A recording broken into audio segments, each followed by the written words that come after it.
away. It's Friday. Welcome to OTB AM. The production meeting has just found its way to air. I'm delighted to say that myself and Owen on this bright and beautiful Friday morning. Delighted that we're joined by Mayo's biggest fan, Seamus Coleman's biggest fan. It's Kevin Kilbane, everybody. Good morning. You're delighted by me, are you? Yeah, I'm glad you're delighted by me. I know, yeah. Look, it's just struggling after God knows what you were saying there as we went on air. No, I was slightly thrown by that. He was previewing Roscommon against Mayo next weekend. yeah. Which you actually paid a lot of attention to it because you thought it was tomorrow. What were you saying about it? No, I'm looking forward to it. Going over to the game next weekend, so it'd be good, yeah. You brought a pair of boots with you. Yeah. This morning. They have been. They've been worn for about. You do insist they've been worn. 10 minutes. They don't look like, you can tell that it's brand new.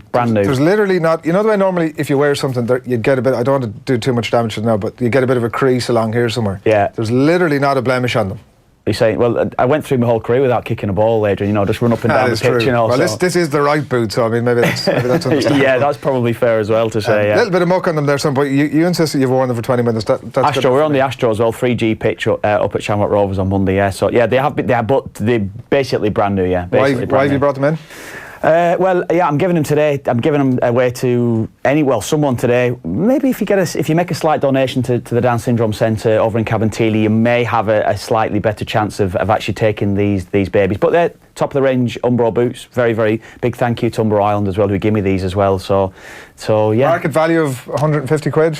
Sterling, yeah, they'd be close to €200. It's gone up by a tenner every time we mention it. So yeah, by the end of the show. €250, 300 euro. Yeah. So we want people to get in touch.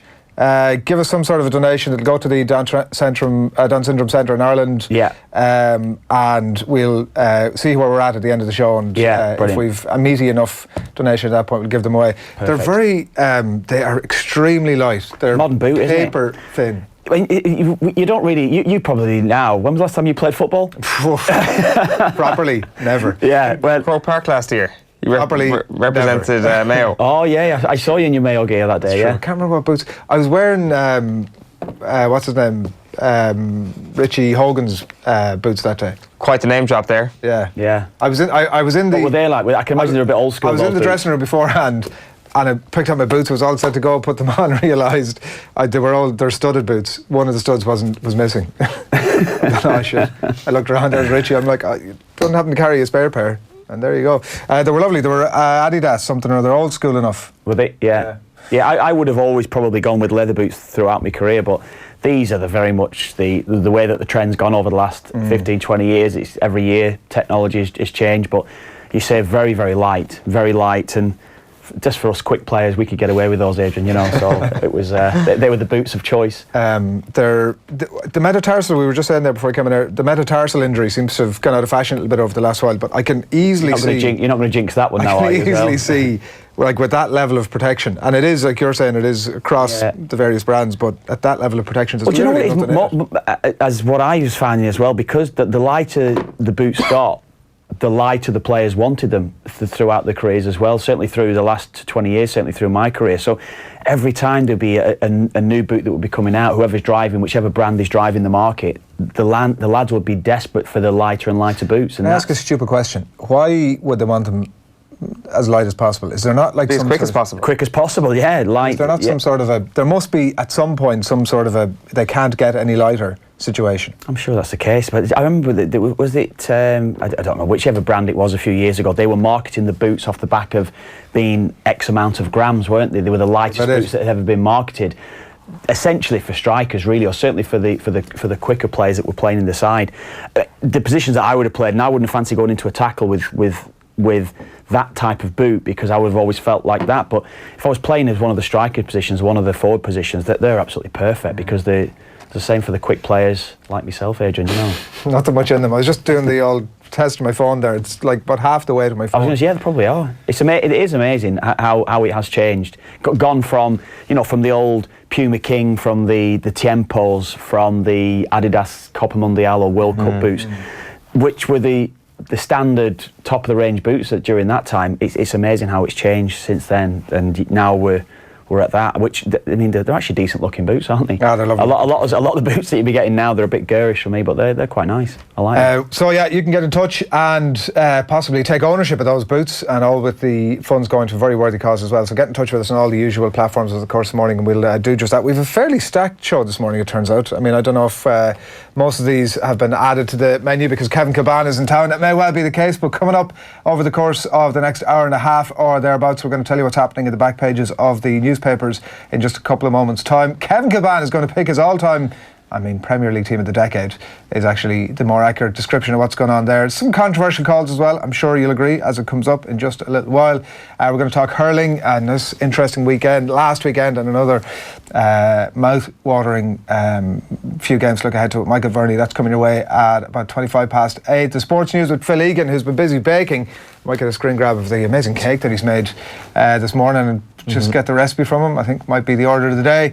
Alan Quinlan's going to preview the Pro 14 semi-finals this weekend, and also the news that you may have picked up already this morning that Israel Folau has had his Rugby Australia contract terminated. Shay Given is going to join us on the line just after 9 o'clock, and we'll ask him about Derby's progress to the Championship playoff final. Pretty exciting stuff during the week, so get Shay's thoughts on all of that. And also we're going to discuss the USPGA Championship with the one and only Joe Molloy. That is going to be at about 9:15. Normally those times sort of you can add on another 15 or 20 minutes to them, which makes me slightly concerned about the length of this morning's show, Kev. I hope you've nothing planned for the rest of the morning. Well, I want to get out of here as quick as possible, get out of your sight. So, This is a good start to the... I presume Seamus Coleman's major...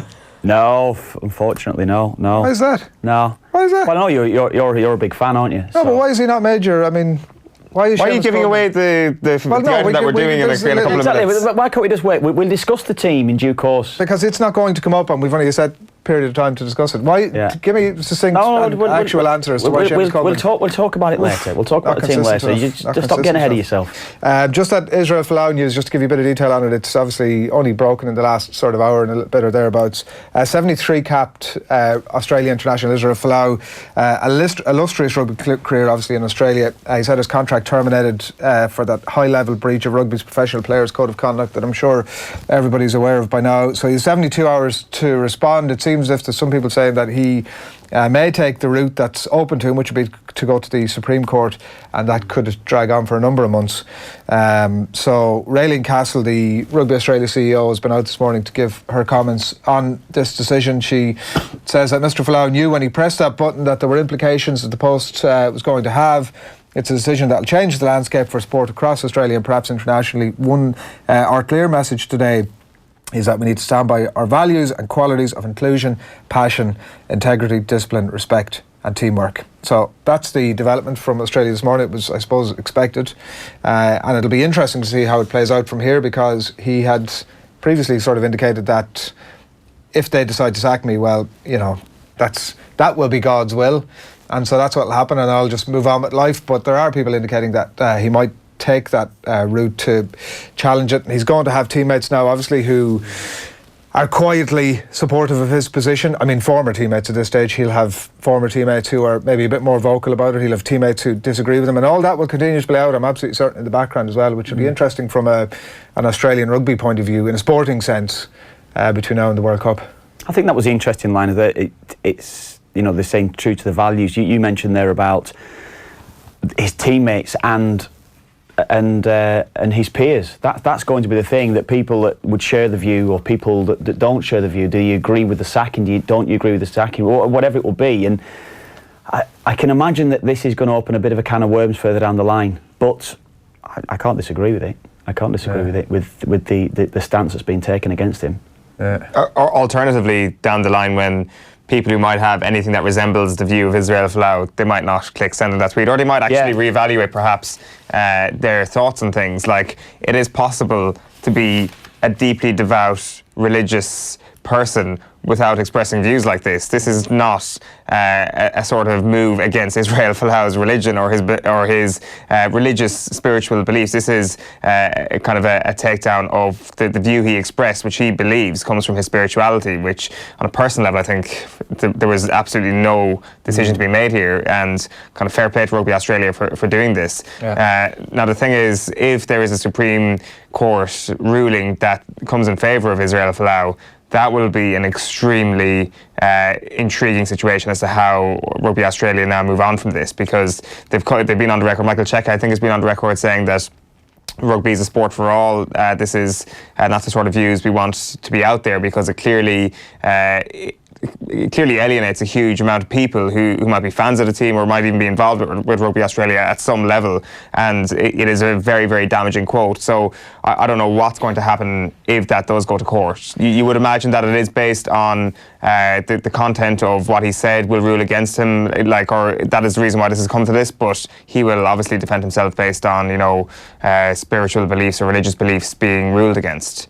Now the thing is, what is that actual religious belief that is connected to the very specific thing he says, which was a fairly disgusting thing to say. And I think that so Rugby Australia have taken a HR decision here, ultimately I'm sure with a bunch of legal advice to back it up, and I'm absolutely certain that Raylene Castle's comments this morning will have been legal, and there will have been a huge amount of that, but it is a different decision than if you get to the Supreme Court, where it's a different level of interrogation, and like you say, whereas Rugby Australia they've only really set their own precedent. They haven't set a precedent for sport in Australia. But if that goes to the Supreme Court, for me, you could easily see a scenario where he has that contract reinstated and is back with Australia, and suddenly there is a precedent for all of sport. Essentially, it's his views, isn't it? It's his views, and we always say everyone's opinion, everyone's views, everyone's beliefs. You've got to respect them. But this is a bit.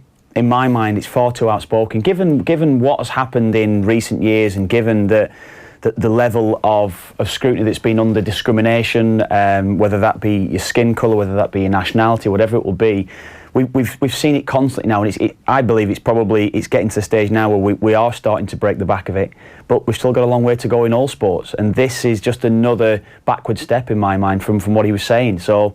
I can't disagree with the decision that's been taken here. I can't, because of how outspoken he actually is. That's the thing. But I would always be of the opinion as well. You believe, so you believe, but keep it to yourself. Essentially, if it is something that offends somebody else. Exactly. It's ridiculous, isn't it? In my mind, it is. But there'll be certain people that wouldn't necessarily agree with that. I think this goes beyond the point of offence. There's one thing saying something that offends somebody, but I think Israel Folau's comments go beyond the line of offence. I think any right-thinking individual will get behind Rugby Australia's decision this morning. Well, it brought me back when I read the piece, and when I started to realise. But when I was at Hull, it being quite a number of years ago, we had a player there called John Bostock, who was a child prodigy. You remember, he was at Crystal Palace. I think he actually played for Palace at 15. Deep religious beliefs. We were playing a game. I think we were actually playing down at Crystal Palace on a Saturday morning. So we were sat round over breakfast, and we were having a chat around things. And he was trying to. I wouldn't want to. Would I want to say brainwash? Would I want to say that? However you want to say it. But basically, he was trying to instill his beliefs on a number of the squad. This lad was only 20, 21 at the time. He was only a young lad, John, and I disagreed with a number of the things he was saying to me, but he started to go along the lines of, do you remember the story with Glenn Hoddle years ago, when Glenn Hoddle had believed that people with disabilities had been punished for a former life? Now, obviously, in my position, I had a daughter, or have a daughter with Down syndrome, special needs, and he was basically saying that to me, saying that people with special needs are being punished for, and the parents are being punished for their former lives. It's like, John, you've got to shut your mouth now, because you don't realise what you're saying. And when he realised, he was obviously very apologetic, and this was his belief.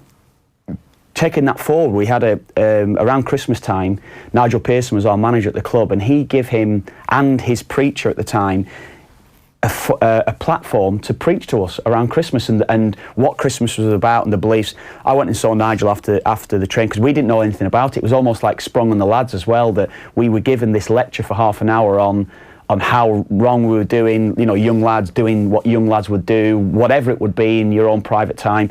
And it was extremely uncomfortable for everyone concerned that was in the room at that time. I went to see Nigel Pearson, probably was the most experienced player there, and I says, you cannot ever let that happen again. He said, to be quite honest with you, I didn't know. I told him that the story that we'd had just only a week or so previous to that we'd had this conversation speaking to a number of the players, and me in particular, who had deep reservations about his beliefs anyway, but it's his belief, keep his belief to himself, and that was it. But when he was given that platform from Nigel, and I don't think Nigel didn't really know what he was going to be saying and how he was going to be addressing us, but he was given that platform to address the team, and it was very much, we were trying to be taken into the flock. I don't even know the religion now, but he's certainly down in London. There's articles on John Bostock and his beliefs and things like that have been written on him over the years, and this is a sort of thing again that can start to overstep the mark going forward. But that was how it was at Hull. It was 2011, whatever it would be as well. So it was very uncomfortable, very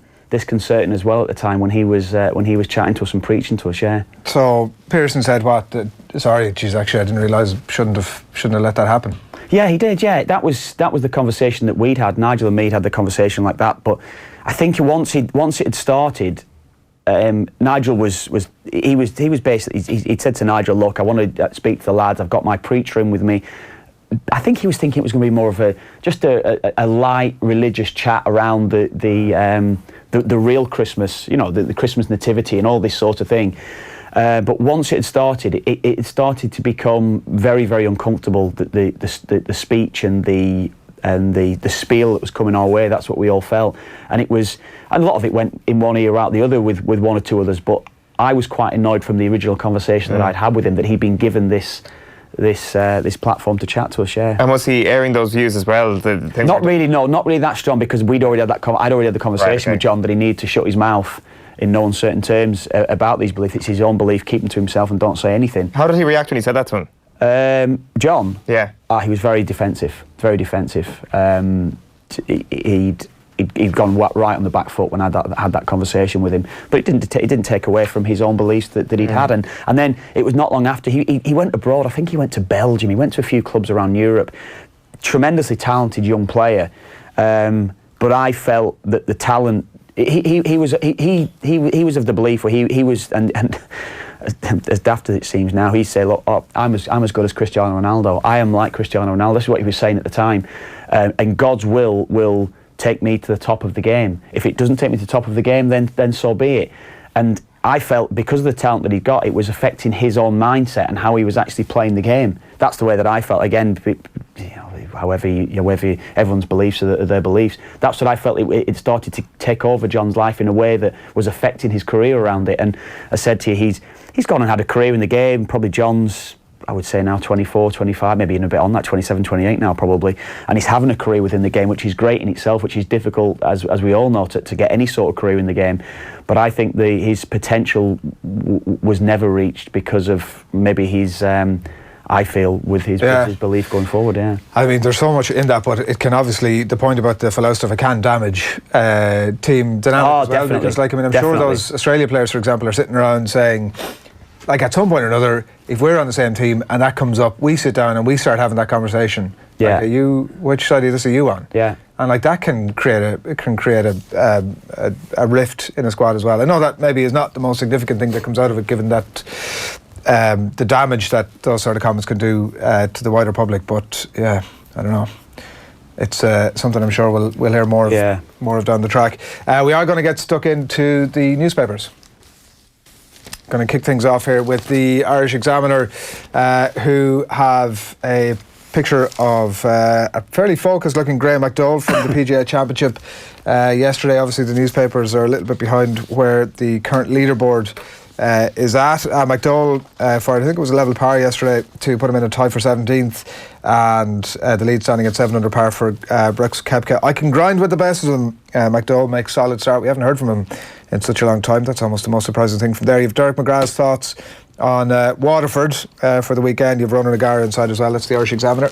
Yeah, Derek McGrath tipping Waterford to win in Semple this weekend, actually, in the Irish Examiner. The back page of the Irish Daily Star is Fight Club, City Blast, Witch Hunt as UEFA investigate. The headline then on the golf focuses on Rory McIlroy. He says he's left in Brooks's wake, and Dubstar Johnny has eye on the job. Johnny Cooper is doing the rounds, and he's in all the newspapers this morning talking about the hurt of 2014. In the sports pages of The Guardian this morning, you've a shot of Brooks Koepka there. Tiger Woods, in fact, busy at work at the PGA Championship, and the Woods left trailing by Koepka's brilliance. Most of the field in his wake there. A manager spells it out, is the other interesting line from The Guardian here. England will not walk off for racist abuse, says Southgate. He's had a conversation, because I think we read out this headline a couple of months ago where Southgate said that if racist abuse was to be sent in their direction, they'd walk off the pitch. He's met the players. They've said, we don't want to be the story, and that's not what we're going to do. The back page of the Mirror is Nathan Dewing. Redmond's English call-up could end interest from the Irish, which I'd be interested to get your take on in a minute, Kev. And exclusive, Raheem, the big interview. We've won back-to-back titles, and it's not going to end there. He's spoken to John Cross in this morning's Mirror. Press pause there for a minute. I can see you're itching to go. I'm saying nothing. Telegraph sports section. Catch me if you can. This is, again, Brooks Koepka and Tiger Woods from the PGA Championship. That's the Telegraph. The Irish Daily Mail is City slam UEFA, Blues hit back amid fears of Champions League expulsion, and Graham McDowell there pictured above him. The headline reads, Koepka on fire as GMAC finds his mojo. Racing Post, it's Telecaster rocks the Derby market. Morrison Ace 6-1 for the Epsom Derby after Dante triumph. This is the Racing Post this morning. The back page of the Times Ireland edition is Mooney back to support troubled FAI. This is Noel Mooney, the former League of Ireland goalkeeper and of course marketing manager, is set for a return home as part of UEFA's rescue plan for the FAI. There's Rory Best pictured ahead of their Guinness Pro 14 semi-final. Solskjaer says he will get the backing of the board and ground sale clubs accused. So the English Football League will review its financial fair play rules this summer after complaints from clubs in the Championship that their rivals are exploiting the system by selling off their grounds and leasing them back as a way of balancing the books. A couple more then. They didn't give me too many papers on, that's what happened there. Just hogging them all this morning. The Herald leads with Johnny Cooper. Cooper driven by 2014, the pain of Donegal loss fights off Dub's complacency. And then finally, possibly the best to the last tab of the morning to you, the Sun goes with Goat to Hell. City war with a nanny-loving ex-Belgium PM. Champions League ban looms after Chiefs financial fair play guilty verdict. So this is Yves Leterme, the former Belgian Prime Minister who's leading the charge against Manchester City in this FFP story. He's got a couple of goats. They are called Trudy and Vicky. So there's your most important piece of information. A herd of animals in his garden, but they're the only two named ones. More as I get it. That's the papers for this morning. I mean, it almost doesn't matter. The goat, it's a good headline, but almost the picture gets to it. They obviously got the picture there, like we have to make a story around this. Yeah. I mean, I'm all up for that. Two things to come back to then. The Nathan Redmond story is that, having given it a very scant scan this morning, is that Redmond's English call-up could end interest from Irish. Could end. I mean, I would suggest that if there's even a sniff that he's interested in getting involved with England, that's the end of that. Well, I mean, we've spoke about him in the past, haven't we? I think he's been in the England squad before anyway. Is he the record England caps holder under 21 level? I mean, Mick has said himself, hasn't he? It's a duty to try to get the best team available to him. He's spoken to Nathan Redmond. I believe his mum's from Dublin. I think that's right, Nathan Redmond. But he's played for England. There's no. If he was to fulsomely come out and say, well, look, I did play for England underage. Actually, my Irish roots are strong, and obviously I seem to be on that English path. But I'm good to go now. Well, again, reading between the lines, I don't know. Mick has spoken about it quite loosely.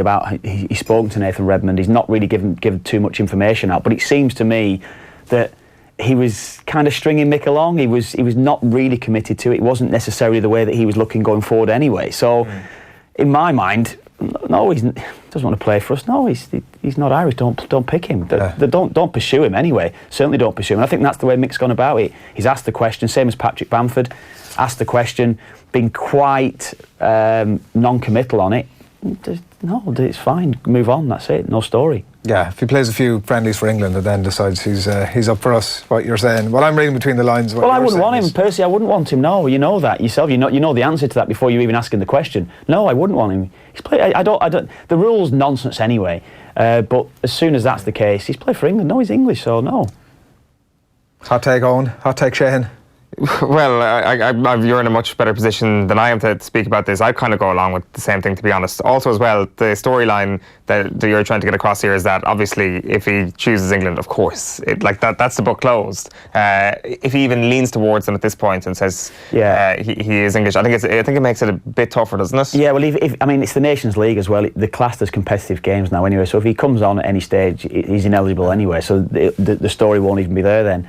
I think we had, was it Redmond and Bamford, those two stories kind of emerged at around the same time. Yeah. And not going to lie, I tend to get caught up in the bright lights of a good Premier League player or potential Premier League player in Bamford's case getting talked about Ireland, and really that's been chipped away at over the past couple of months, like this story and Patrick Bamford's diving. Bamford being a shithouse. Suddenly everybody went, it's fine. Actually, it's grand if we don't get him. That's all right. But let's kind of like, that is a huge part of it. I mean, ultimately, we are talking about taking people into the fold, and you're talking about taking people as well as footballers into the fold. And like, I mean, I had no reason to dislike Nathan Redmond. I still have no reason to dislike Nathan Redmond. And I think the Patrick Bamford situation with the two incidences of diving, because let's not forget the dive during the week as well, kind of got me thinking. Well, I tell you what, it's kind of got people off the fence. It kind of proves that we're actually very movable on this. Yeah, well, we've had enough Irish players that have dived over the years. I know that, to be honest. So, but that proves how loose we are around these players. Yeah. That in my opinion can change in Patrick Bamford and his nationality based on the fact that he's made two dives just shows how ridiculous the whole thing is. Well, I wouldn't pick him anyway. Again, he's another one that's been so non-committal on it. If he comes into the squad, conversely, if he does come into the squad, bangs in a couple of goals, suddenly we're all aboard the Patrick Bamford. Well, no, we've got to. We said that we've got to support the shirt, haven't we? We have to. That's the way that it is.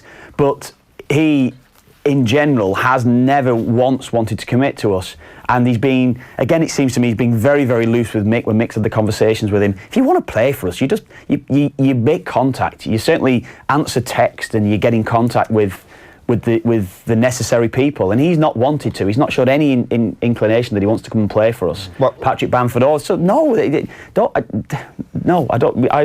personally don't want them in the squad. No, and I think Mick's taken the right route of just tentatively speak to them. Put the olive branch out there. If they're not receptive, no. Thanks very much. What do you think was the situation between Mick and Patrick Bamford? Was it like two blue ticks, just kind of ignored? Was it? Does he have his send receipts off on WhatsApp? I don't know if Mick's on WhatsApp, is he? I don't know. He probably has to be now. Maybe that's the issue. Part of group share. That's what it would be. But he knows full well. I don't know. I don't know what or how Mick has tried to contact him. Was there talk of his agent as well being involved at some stage?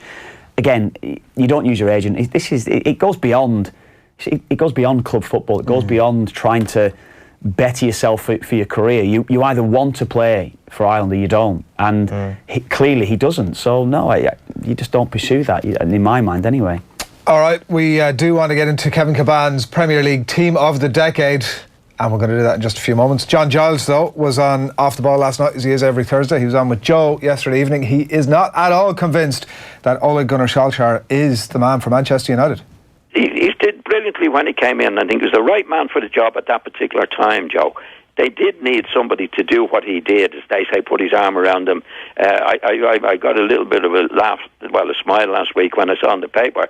He was actually saying, we've got to stop looking back. We can't keep looking back. I mean, that's exactly what he was doing when he came, from the time he came in, was looking back. This is what we did in Barcelona. This is the Manchester United, all that carry on. Now he's in a position, again, he has to manage now.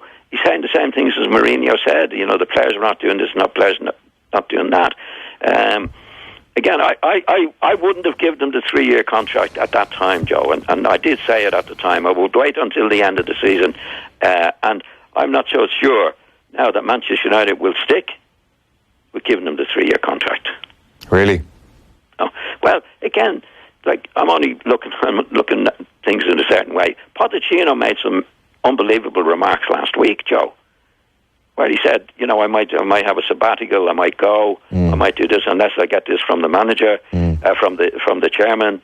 for somebody that's in a position in the Champions League final, to be making the comments that he made last week, I found strange, to say the least. It was strange, all right. Even in the press conference, a few journalists said, "Hang on, are you saying what we think you're saying here?" It would be, it'd be a really tough decision and probably unfair to turn around to Solskjaer before he has a full season and say, "Look, we need to end this early." But that's what you have to do, Joe. Right. Pay him off. Pay him. For example, if they are going for Pochettino, it's going to cost them about 40 million. And it's going to give Solskjaer, if they give Solskjaer 3 to 5 million, it's going to cost them 45 million, for example. That's pittance, Joe. Yeah. In relation to having a successful Manchester United, in relation to a non-successful Manchester United. And if I were the boss at Manchester United, that's what I would do. Is that what you do? What a combo that is as well. I saw that Giles and Molloy together. Power couple. Oh, that's the superpower. Mentor and mentee. Yeah. Oh, that's. And I can only imagine that Nathan's watching this and crying into his cornflakes. Yeah, exactly. The depth of relationship that exists there. Exactly. They've formed a strong bond, Nathan, haven't they? And Johnny. Are you having that? Solskjaer. Short story. Solskjaer out, Poch in. Well, I could see it. I think it would have been a better fit anyway. I do think that, and United could not give Solskjaer the job given what had happened. I'm probably with John what you're saying there along the lines of that there was no reason for Man United to give him the job, and Pat Nevin had said it all the way through as well. Why not give him a 1-year rolling contract, which it was the same as Alan Pardew years ago when he signed that 7-year, 8-year deal at Newcastle. It was a 1-year rolling contract essentially. That's all it was. That's what I think United probably should have done with Solskjaer. Definitely should have waited to the end of the season just to keep everything right until they keep everything ticking over to the end of the season. Follow the original plan. Don't divert from that, regardless of what happened on the pitch. But there was that furore around it after that PSG result, which, let's be honest, United were outplayed across the 180 minutes in that game anyway. They never should have gone through in that game. Yes, they produced a brilliant defensive performance to keep them at bay, but that was where it all come around. So. Yeah, I think there's deeper problems. There's so many players that need to be bought and sold. Now, if he's got a team around that's going to help him to do that, yes, that's going to be great. But I don't know, it just doesn't grab me as that man that has to, the strong enough character that's going to take that club forward. And it might be harsh on him because of the job that he has done, certainly initially in turning the club around. But I think he got what was needed at that time. They needed just that little bit of arse kissing the players there. If that's all they needed someone to come in and put their arm around them and get hold of the team, and that's what he did initially. And they've just gone back to the lazy mode that they've been producing over the last few years. That's kind of how it's gone. Yeah, maybe we see Solskjaer's team 2.0 next season, and he proves everybody wrong and brings in his own players and ships out all those assholes, and suddenly it's... Yeah. I mean, it's all very unlikely, but... John talked about Poch there as well with Pochettino. I wasn't surprised with what Pochettino said last week, given that they've got to the Champions League final. He's in a position of power now. Clearly, he's been unhappy for a long time with the lack of investment in that side, and the lack of funds that were available to him last summer, not able to bring anybody in, or even in January, it's quite telling that where the club are and the amazing job that he's done in getting them to the Champions League final. I think he's in a position of power now that he can actually say it, be a bit looser, and give his opinion a lot more now. Speaking of which, we have come to very early in the show to be getting to the highlight of the show, but it's Kevin Kilbane's Premier League Team of the Decade. Speaking of being loose, there's a bit of giving opinion. It's a little bit of controversy here as we go, so we'll pick through it. Yeah, probably the least controversial. It's been difficult. It's been difficult when you get all the names that you're trying to pick from, and you realise how they've contributed to the team and what they've done along the way. What I've tried to do, I've tried to pick the best players that I've seen, and I'm talking maybe across a season, even if it's just for a season, regardless of what they've won, regardless of what they've achieved, I'm picking the best 11 that I think I've seen across the last decade. So you're saying ultimately, or played against them. With each of these players, you're viewing them at their at their prime. Yes. And you're backing that team against any other team. Yeah, during this decade, yeah. I'm not saying 09 to 20. Yeah, there's certain players that probably were in the prime prior to this decade, like certainly through the 2000s. So that's how I've gone about it. So there'll be a lot of controversy around it, I'm sure, and a little bit of stick will get along the way. Anyway. We want to hear your thoughts. I heard Dave the other day going through his rugby team, and he was just getting picked apart, wasn't he? He's been on in classic McIntyre fashion, trying to defend his position, which is, I mean, only serving to weaken his position. Yeah, you put it out there. You got to be strong in your beliefs and stick with it. It's a lose-lose situation, Kev. Yeah, I know. Look, on that basis, let's do it. We do want to hear from you as well. If you've got any thoughts about Kev's team as we go through it, please do get in contact with us. Let us know what you're thinking. Any alternatives? Tell him if he's talking crap, all of that stuff. Keep your comments coming into us. The one area of the team that's fairly inarguable, and you haven't been swayed by some fairly dodgy instances during the week in the goalkeeping position, during the year. Yeah, what we're doing, are we putting the team up, or we're going to go through the team individually? What do you want to do? Let's go through the team individually. Individually, yeah. In goal, David De Gea. I go back to the performances across this season. I think you could make an argument for Alisson and Ederson across this campaign. Petr Cech, what Cech's won, it'll be a fitting end if he were to win the Europa League this season to his career. But I think as an average second tier trophy, that would be a fitting. He's won everything, hasn't he? He's won the Champions League. He has won the Champions League in this decade. But when the Chelsea won the Champions League, was it 11? It was 11, wasn't it? 11. Yeah. So he's won the Champions League in this decade as well. So you can make an argument for was it? I'm getting mixed up. No, it was 11. I'm sure it was 11, wasn't it? Anyway, it's certainly been in this decade, hasn't it? But I think performance-wise and everything that I've seen, individual performances, some of the games where he's saved, and he's had a few moments. Even at the World Cup last year, he struggled, didn't he, with Spain? But David De Gea, just the consistency he showed and everything, I just think he's a phenomenal goalkeeper. A quick, better question on that position. Who would have been the backup to him?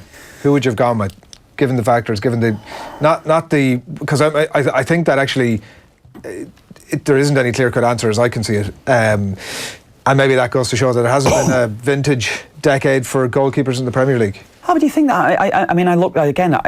I could have thrown Alisson in for what he's done this season, and I could have thrown Ederson in for what he's done over the last couple of seasons. I think they're both worthy goalkeepers, and they're probably the standout too. Cech, I don't know. I do think this hasn't been the decade for Cech. That's the way that I would view that, and I don't think he's certainly been at his best this decade. So I couldn't make an argument for Petr Cech ahead of David De Gea. No way.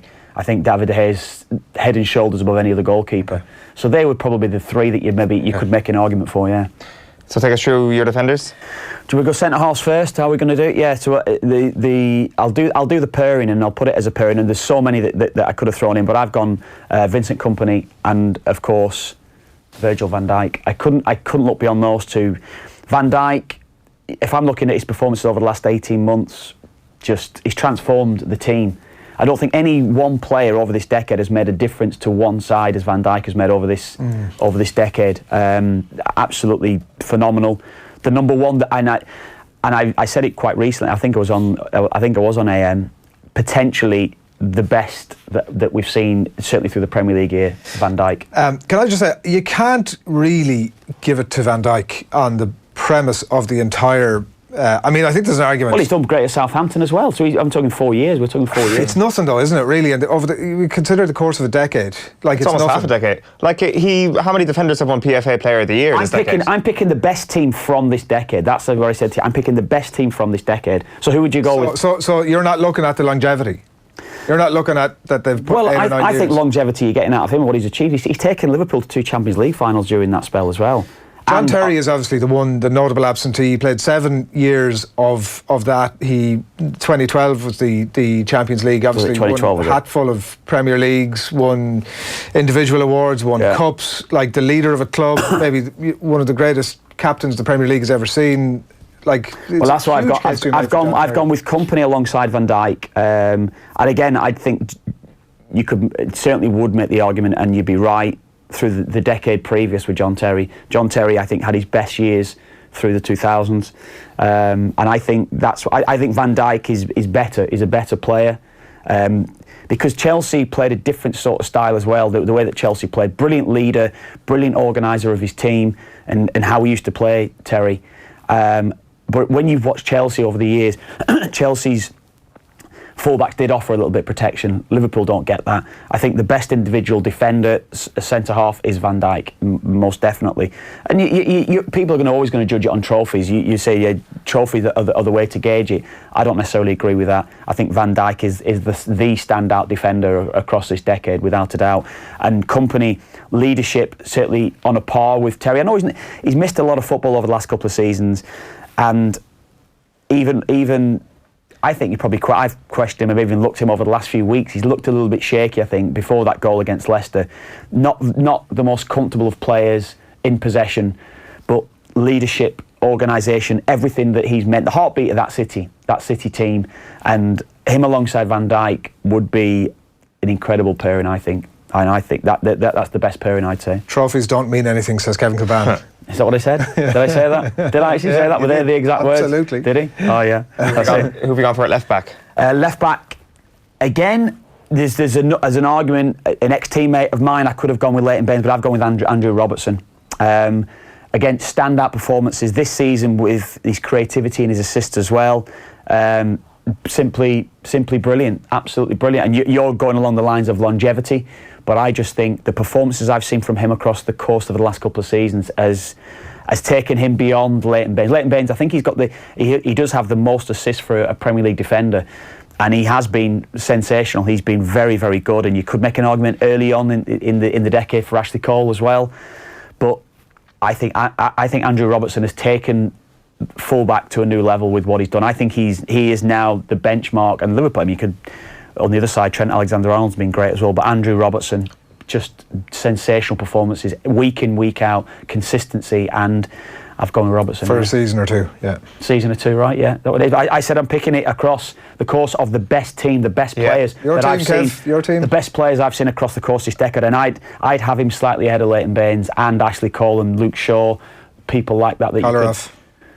Kolarov. No, Kolarov's not in the same league. He's not in the same league as Robertson. No, I'm sorry, but he's not. I don't think there's any question about who was going to make it at right back. A number of candidates in there, but I've looked at it. I'm maybe going on Adrian's terms here. Consistency and everything. Seamus Coleman, most definitely. Yeah, it had to be. It had to be Coleman. It did, and I could have. You look at Zabaleta. You look at Kyle Walker. There's a number of players that I could have actually put in that position, but I'm consistency-wise, particularly this season as well, coming back from the heartache that he's had with that injury, and it has to be. It has to. Are be, you actually putting him in there? It has to be Seamus Coleman. That's bullshit. Is it? Why is Come on. Seamus Coleman. What dummy team did I get last night, by the way? Well, you had to review it first. Make sure he's not got Coleman in there. I can't have Coleman. Jeez, I got a dummy team last night. You're like James Horan. I'd fight a case strongly that Seamus Coleman could have and should have played for and could have won trophies within any of those top four clubs over the last decade. Coulda, shoulda, woulda.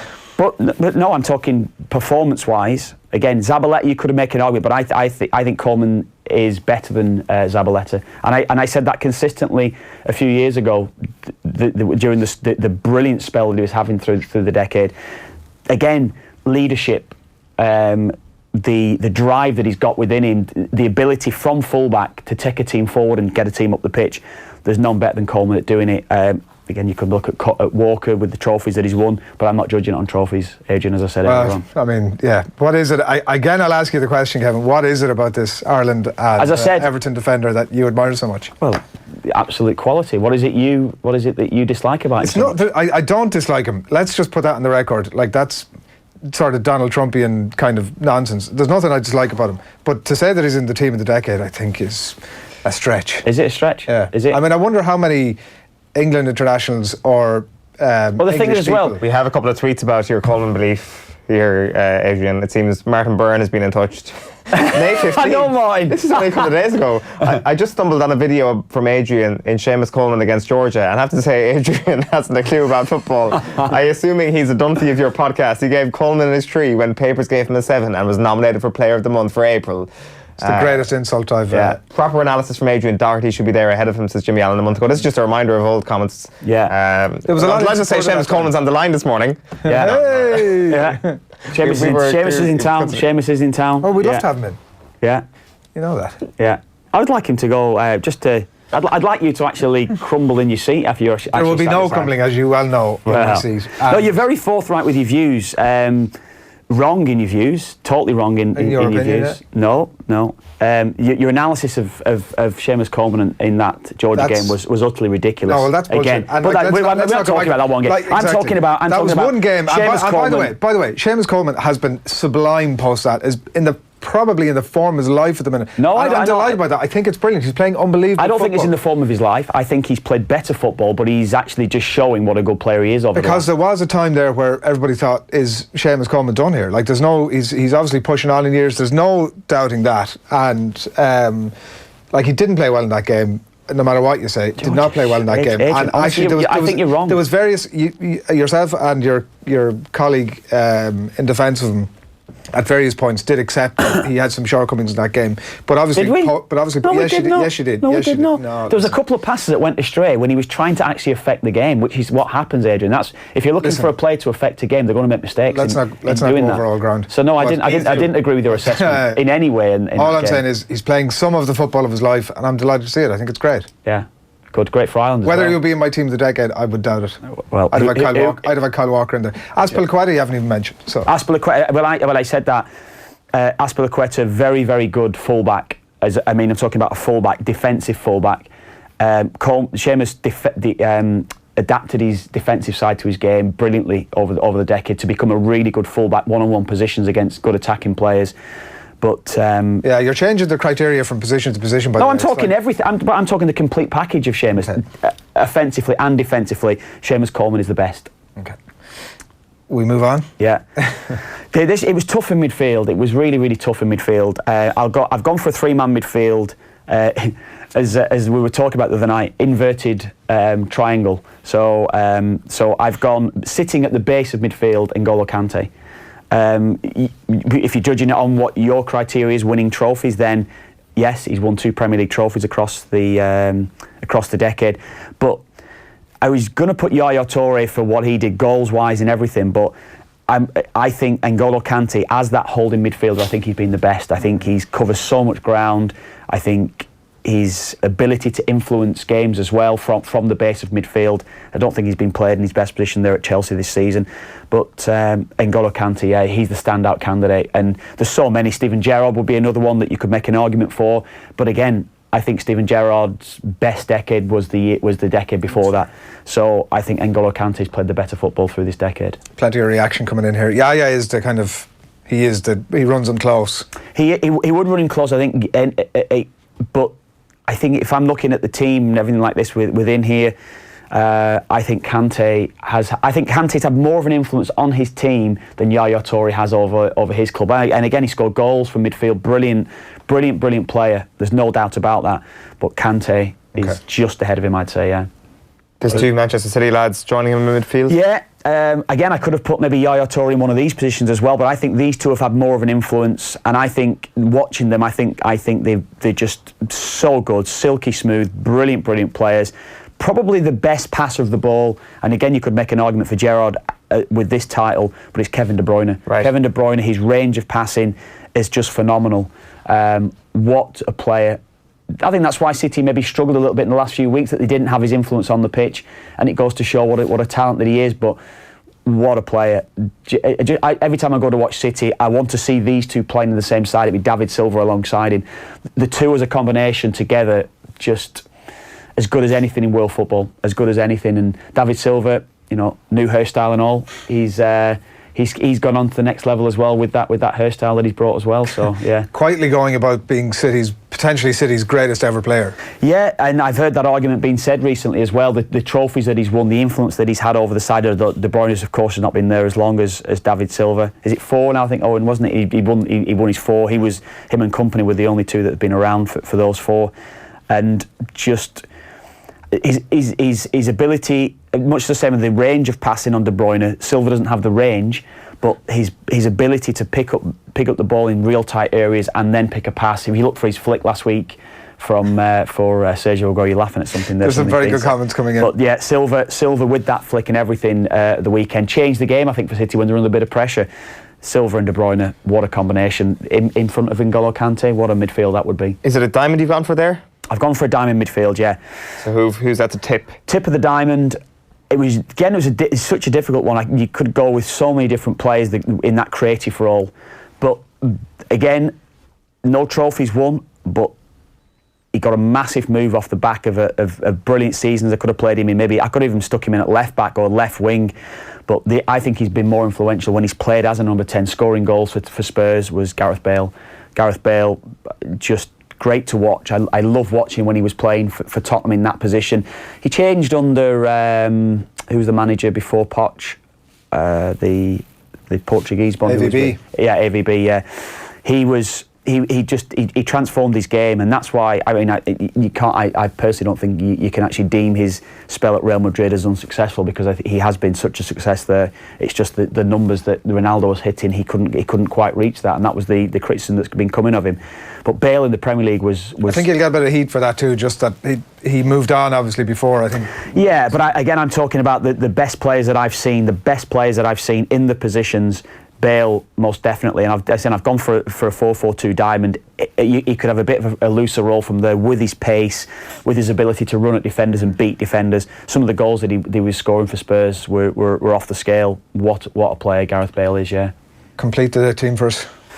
Up front, I'll name the two together. You could name anyone, but I've gone for Sergio Aguero and Luis Suarez. Brilliant again. As a pairing, you can imagine those two together as a pairing, how good they would be. Probably my favourite striker of the decade would be Diego Costa.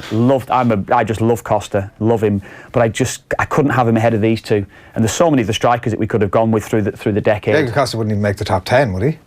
Well, I mean, I get why you like I him, wouldn't be so sure about that, but Costa's ability to influence a game even without the ball was just He's a shithouse, that's why you love him. Yeah, I just think he was great, and I think Chelsea have been lacking without him. But I've maybe touch on the two. Aguero's record, the goal scoring ability, I think he has got the best goals to games ratio in Premier League history.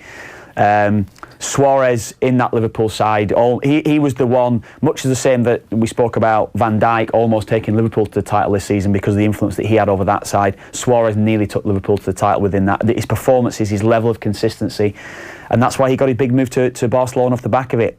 I think he's probably the number one striker, much the same as Aguero's goals and everything that he brought. Great player, but Suarez, I think he is that little bit of class. I'm not sure what the comments are that are coming in. It's hard to disagree with a lot of that, to be honest. But it's 3 Liverpool players, 1 Manchester United player in that. If obviously it hasn't been a great decade for Manchester United. Chelsea and Arsenal.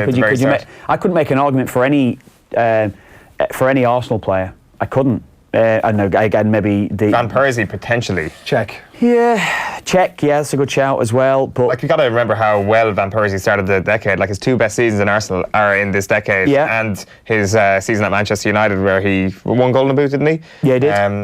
He drove them to the title as well, of course. And I wouldn't. I take it on board that you're going to make those arguments towards me. But I think watching the two and how they've played, I don't know. I just put Aguero and Suarez ahead of him. Could have had Kane in there. I think a lot of people could. Harry Kane, yeah. You have no Raheem Sterling, who I think that's harsh. He almost won a Premier League at Liverpool. Has he won 2 now at City? And one of the most informed players if not the Premier League at the minute. Yeah, not ahead of Bale though, in my mind. No, I think Bale's that. I could fit him into the side and maybe change the system around, but I look at those two as 2 strikers, Suarez and Aguero. Shape of the team. Again, I could have put him as a 10. I could have even put him as a striker, Sterling. But I certainly wouldn't have him ahead of Bale. I think Bale's better. I used to love watching Bale. I used to love going to watch Spurs when he was playing in that team. And when I've seen Real Madrid over the last few years as well, I'd love watching Bale. But yeah, Bale's ahead of him. One quick question for me, if we can put the team back up on the screen. Any of those players that get in the all-time Premier League team, the Premier League team of all time, by way of what kind of a decade we've had? Yeah, it's a good Sergio Aguero. I don't know. Henry, you look Ronaldo, at Shearer.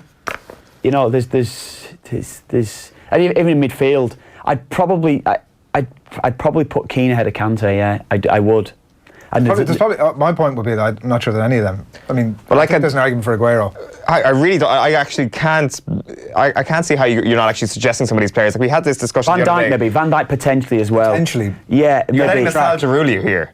You're 100% letting nostalgia rule here. So which of those players get into the Premier League? You're thinking of a time when the football was more romantic. The football was better, I think, more enjoyable to watch. But it doesn't actually mean it was better quality or the players were of a higher quality. I think what we've just seen in the last season proves that the Premier League right now is higher in terms of quality than it has ever been. So I don't see how any... The fact that you're not answering the question. No, I don't see how Van Dijk doesn't make it, and I don't see how Sergio Aguero doesn't make it. He hasn't done it over a long enough period of time yet. Okay, I accept that. But I think Van Dijk...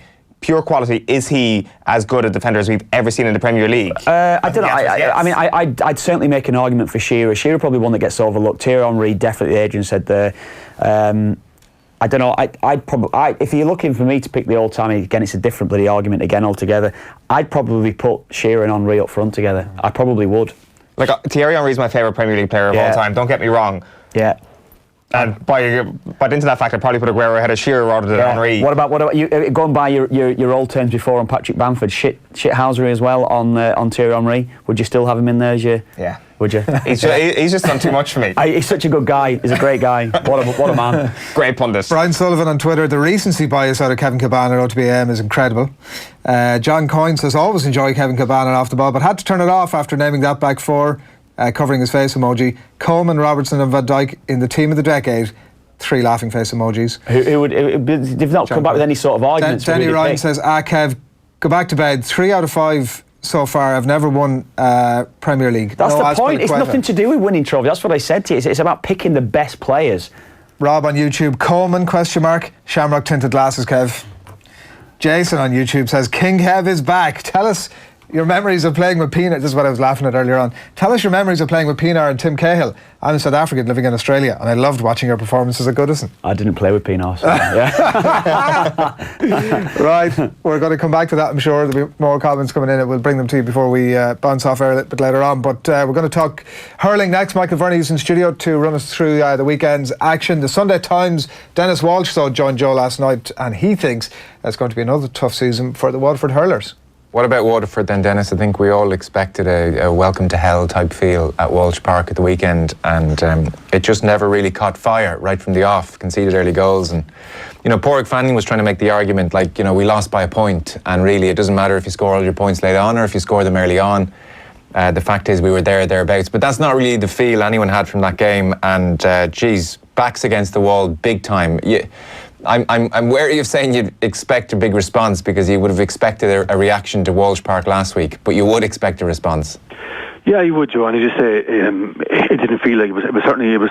It was a bit like the Ireland final last year. It was a 1-point hammering, and that's kind of. I was there for the league quarter final when Clare couldn't get the ball put out to Waterford 8 weeks ago, and I think Waterford had 22 shots in the second half that day and got 20 scores. So it was obviously nothing like that last Sunday. And yeah, I think there was definitely an element of transition from the way they used to do, the way that Waterford have been playing for the last few years, and the way Pádraig Fanning wants them to play now. There wasn't as much. They weren't as hard to break down, which is an obvious thing, and that was the thing that people used to get frustrated a bit with Derek McGrath's teams. Looking in from the outside, crikey, it's not great to watch. They're very hard to break down, but that was there for a reason, and was there for a purpose. And Derek put down a very tough first season when Waterford were very easy to break down, and there must be a balance somewhere between getting back to being hard to beat while maybe moving on with Pádraig Fanning's vision. Yeah, Dennis Walsh on the show last night. Delighted to say that Michael Verney, sports writer with the Irish Independent, has joined us in studio. Morning to you, Mick. How's it going? Good, Adrian, yeah. So Waterford is the topic of conversation. Let's move on with that. They're playing Tip, obviously, this weekend, and Dennis is pretty pessimistic about them there. Derek McGrath, writing in the paper this morning, is kind of the opposite of that. Where are you sitting on Waterford after the opening round? Yeah, I'd be reasonably optimistic. They just, for whatever, with expectation on them, they just didn't deliver last weekend, and there was an awful lot expected of them, and we were expecting this hostile atmosphere in Walsh Park, which never really got a chance to develop because they just didn't deliver performance till the last 10 minutes. But they actually come in, because of that last 10 minutes and making a fight of it at the end, they come in a much better position than if they've been beaten by 6 or 7 points. They come in, I'd say reasonably optimistic, and they know that they have to try and save their season on Sunday. Very little expected of them now. They obviously hopped off Tipperary in the corresponding fixture last year, and I expect them to do so again. They're just going to have to tighten up at the back a little, and there's probably going to be a few personnel switches, and Maurice Shanahan will probably be in much earlier maybe. If they're still in the game with 20-25 minutes to go, which I do expect them to be, I think they have a great shout. And like, Tipperary aren't probably as good as we saw last Sunday either. Do you not think? Yeah, because it's interesting listening to the conversation during the week post that game has been that, like, Tipperary are back. Obviously, flattered to deceive a little bit in the Munster Championship, particularly last year, but that they're back, and Liam Sheedy has them singing a proper tune. And I know it's only 1 week down, but already people are saying, well, who's going to stop this Tipperary team? Well, we probably thought that after the league game against Cork as well, which they were very similar. Can you deliver that type of intensity again? I look back at the game again the other night. The work rate, the block, like everyone talks about the hook block turnover count in hurling, and like they bullied Cork in that regard. There was blocks going in everywhere. There was flicks going in everywhere. Can they deliver that same intensity again Sunday? Like, it is. You have to remember, it's only 7 days later, and now they're coming in. They had a point to prove last Sunday. They don't necessarily have a point to prove. Everyone's been clapping them on the back for the last week. That does go to your head a small bit. Will they be able to put in that same kind of work rate? Will some of the older bodies, like I know, like I'm just over 30 now and I'm sore for a week after a match. So like they're going to be hurting now because they played for the guts of 80 minutes last week. So they're probably not going to be able to get into the positions that they were able to get into last week. I wouldn't lose the run of myself with Tipperary just based on 1 week. Now the talent has always been there. But yeah, I wouldn't be going mad just on one performance. What is it about them? Like, what is their work rate? Obviously, is something people talk about. But what are you seeing with this Tipperary team with Sheedy back from what we'd seen last year? Well, we all know what they can do with the ball. And say John O'Dwyer's pass to John McGrath for his goal, that kind of sums up what Tipperary can do. Like, it's just, and that Sheedy is unlocking this freedom in them. Is this what's his secret sauce? I wouldn't say he's unlocking that. He's essentially, any good manager, he's brought the work rate back. He's brought that hunger back where they're just literally going for every ball. Like, I can take one thing for example. Callan got a point with maybe 2 or 3 minutes to go the last day, out near the touchline, and he was always shooting for a point. 100% when he got the ball, he was always shooting for a point. And one of the Tipperary forwards had made a 50-yard run across for the 1% chance that he would drop it short or even play a ball across. That type of thing. It's just that they're making the selfish runs that you don't even see 9 times out of 10. That's the thing. We've never doubted their class. We probably have doubted their work rate. If their work rate is as high as it was last Sunday, they're going to be contenders. But that's very hard. It's very hard to gauge them on one Sunday. Like, they could be turned upside down next Sunday, and we could be saying on Monday, Jesus, that was a bit of an aberration with Tipperary. One swallow doesn't make a summer and that kind of crack. So I wouldn't be losing run of myself now yet. What about the matchup in terms of the specific threat that Waterford will pose? Like, in that same column by Derek McGrath this morning, he's saying to get the best out of Tadhg de Búrca as a deep-lying 6, they need to have a body of people in front of him. How does that work, and how would that play into Tipperary's hands? Yeah, because I would always say that Tadhg de Búrca is a brilliant hurler, but for the last, let's call a spade, for the last 5 years, he hasn't had to mark a man. And now he's marking a man, and he was kind of marking Tony Kelly last, and he didn't know whether to kind of stick or twist, and Tony was kind of dragging him out, and he didn't know. He wanted to sit back, and he was kind of caught between two stools. So I'd imagine, I wouldn't be a bit surprised if, not that they play a sweeper, but that they just try and pull more bodies back and give him that freedom that if his man is floating around there, that maybe one of the midfielders is designated, if he drops back around there, you're picking him up and you're letting Tadhg sit, because that's his best role. His best role is not necessarily marking a man. It's more trying to get on free ball, on loose kind of ball around there, and defending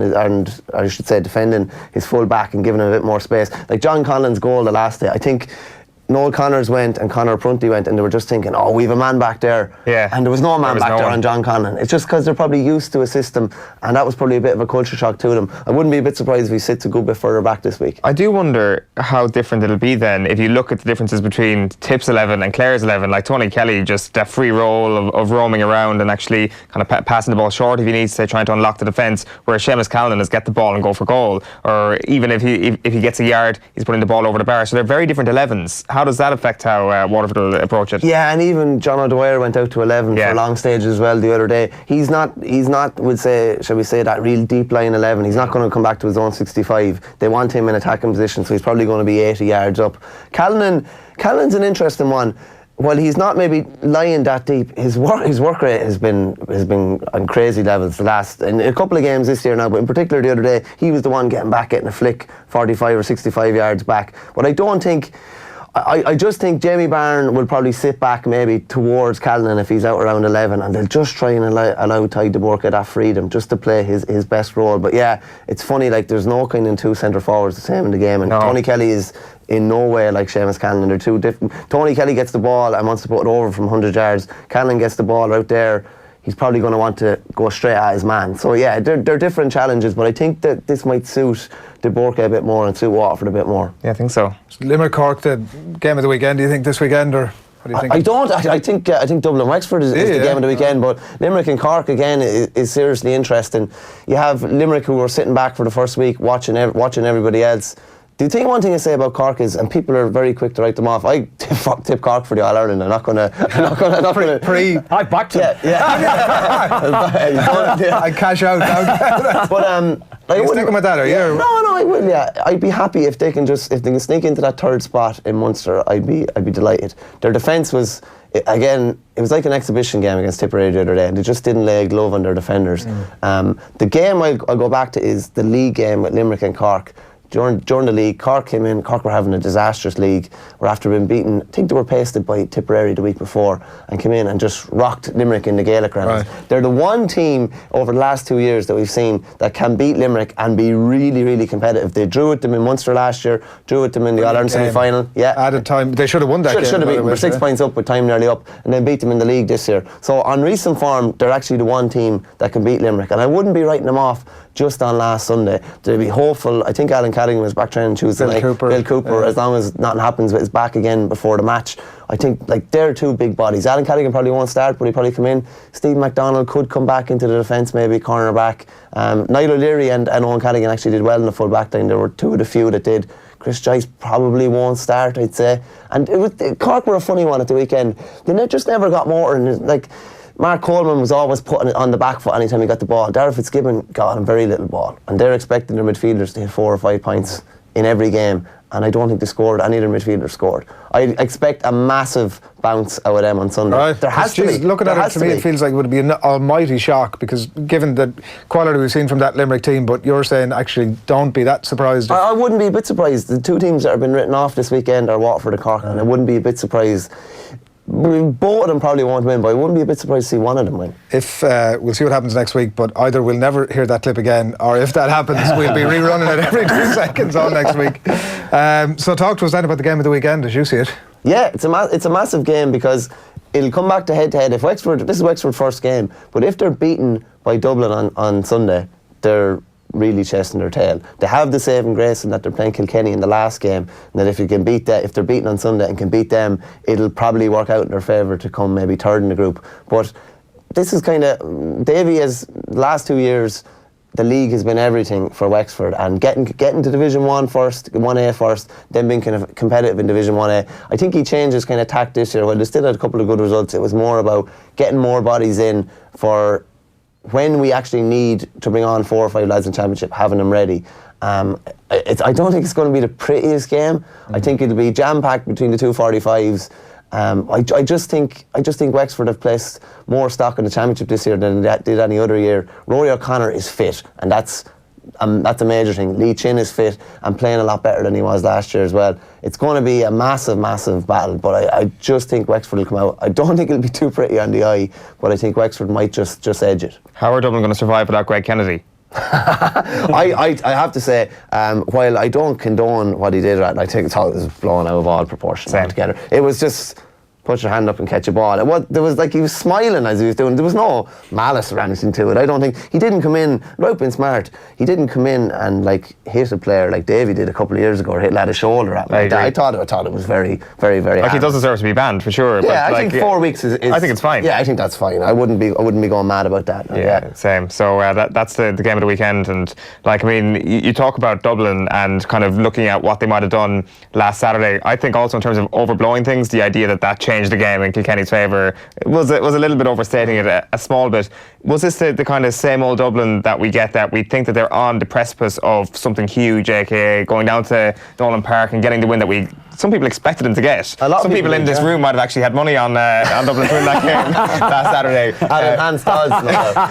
Or is that like a really harsh kind of summation of where they're at? I don't think it's that harsh, because when the pressure has been on them maybe the last couple of years, they haven't delivered that performance that when they're expected to deliver it, they haven't done it, and they were in the position to do so at the weekend. But while I don't think the Greg Kennedy incident changed the game, once you rile up Cody like that, and Cody, like, he was literally spitting fire, like, imagine being on the receiving end of that, and the crowd just got totally behind that as well, and it was just before half-time as well, not long before half-time. True. And he would have, imagine that dressing room at half-time, and like, if work rate was only at 80 or 85%, it was through the roof in the second half. That definitely did help. It's a tool, isn't it? It's just a tool to use. Yeah. It was a team talk at half time, the perfect tonic for it, wasn't it? It was absolutely perfect. Well, like, it timing. can't, like, everyone talks about the science of things and everything like that. It's hard beat something like that. Yeah. It's hard beat emotion as well sometimes too, especially if your work rate's not up.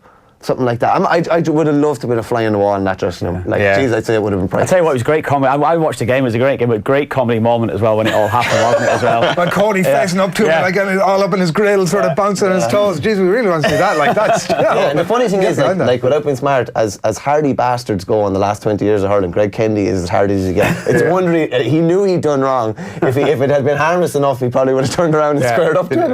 It's the second time he's got in a game against Napiershik there last year. He got a ban, and Henry Shefflin was saying he was winding him up in a game in 01 as well. Christy O'Connor, great detail in it in the Times this week, actually. Henry basically said he had to that marking him that day kind of changed his career. He was just mounting in his ear the whole game, and he just let it get to him completely, and he learned from it and became the great player, obviously, that he was. Since you're back in studio with us, where are the Offaly hurlers at? Obviously a bit of a disappointing one last week. Yeah, no, I was at the game, maybe not as disappointed as other people. I just have to call a spade. That's our level at the moment, and you're going to the 4 McDonagh Cup games and you're thinking, right, this game could go either way.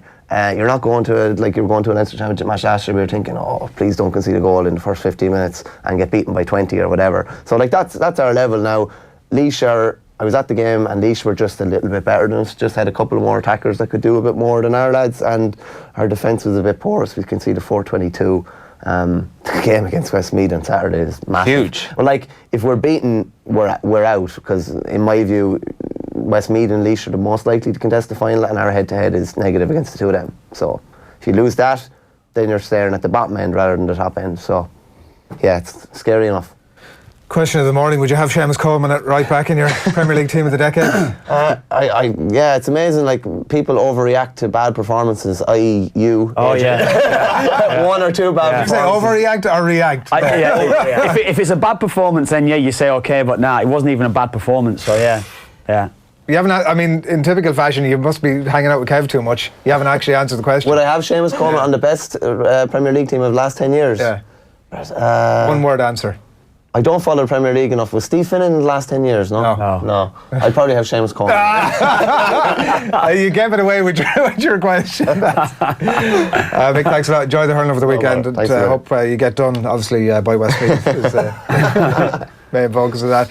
Alan Quinlan is coming up next. He's going to chat all things rugby ahead of a pretty interesting weekend of rugby. But before all of that, he's been out and about. He was in Galway during the week for a very special Vodafone event, and he caught up with the Munster and Ireland back row, CJ Stander.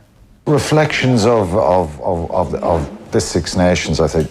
2018, incredible. Team of the year, coach of the year, world player of the year. And then you line out in the start of February against England. You lose that game. There's a bit of negativity creeps in, and that kind of continues to right to the end, really. With you won 3 games. The glass is more half full than half empty, but because of what you achieved, maybe people are more critical, people have more of an opinion. Is it a good thing that maybe that little dip has happened now before the World Cup? Yeah, but I think firstly... you didn't want it to happen. No, for sure. You don't. It wasn't a plan. No, exactly. No, it would never be the plan. But yeah, I think we set the expectation for ourselves, as a team, and even we were disappointed as well, and I think everyone wants the team to do well, and look, teams got better, and I think sometimes you have to maybe sit back and see where you can improve. And there is better ways to do it, but I mean, to get a dub like that is probably, if you look in the long run, it's probably a good thing. And we know now what we need to fix and what we did wrong. Sometimes it's just small margins, isn't it? We've been both sides of the seesaw, you know, so we know exactly where we need to push. Do you think it'll make you stronger and the group stronger heading to Japan? Mentally, for sure. I think that's the big ones. The big games mentally. Mental toughness comes in, you know, and you need to make sure you know where you're strongest at and where the squad is the strongest at, you know. And I think mentally for 100%, yeah. Alan Quinlan, good morning to you. Good morning, lads. How are you all? All good. How's CJ? Oh, good. How's CJ? Very good, Jay. He's always full of energy and happy face on him. Very positive sports person. I envy the way he is to the way I was. So the yin and yang is what you're saying? Yeah, no, I was happy enough off the field, but he seems to be a really positive fella on the field. He's a real good role model for young kids playing sport and positive with people, nice guy, and plays hard and plays well all the time. A bit of a wobble recently, I suppose, with Ireland, but he's fairly philosophical about where they've been and where they can go to again. We're going to come back, obviously, to the talk about the sport for the weekend. But speaking of role models and the expectation of role models, Israel Folau, I'm sure people have seen this morning, has had a contract terminated by Rugby Australia, and they're saying this morning, the quote from Raylene Castle, that he knew when he pressed that button that there were implications that the post was going to have. It's a decision that will change the landscape for sport across Australia and perhaps internationally. He obviously has the opportunity to appeal this. He has 72 hours, I believe, and some indications that he may end up taking it to the Supreme Court. What's your take on it? Well, what's been lost here by people who are backing him and saying it's freedom of speech is that he was asked not to do this. So if it's in your contract, whether it's right or wrong, if you agree to it and you're asked not to do something and you do it, then well, you're from an employment point of view, you're looking for trouble with your employers. So I'm sure Rugby Australia, because this process has probably taken over a month now, they've got a lot of legal advice on it, and I believe there was a settlement offer that was rejected. I'm not really sure why that clouds it a little bit for me, that it's completely black and white, because if they were offering some sort of a settlement, which is speculation that they were hoping that it would go a bit smoother. Maybe it was a handshake to say, look, we're giving you a chance here and we're giving you some of your contract to go.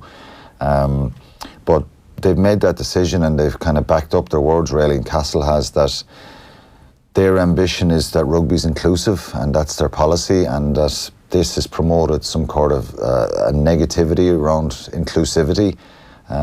People forget as well, this wasn't just a random post. This was Israel Folau reacting to a law change in Tasmania, where they're going to allow gender equality and the right for people to change their birth certificate around their gender.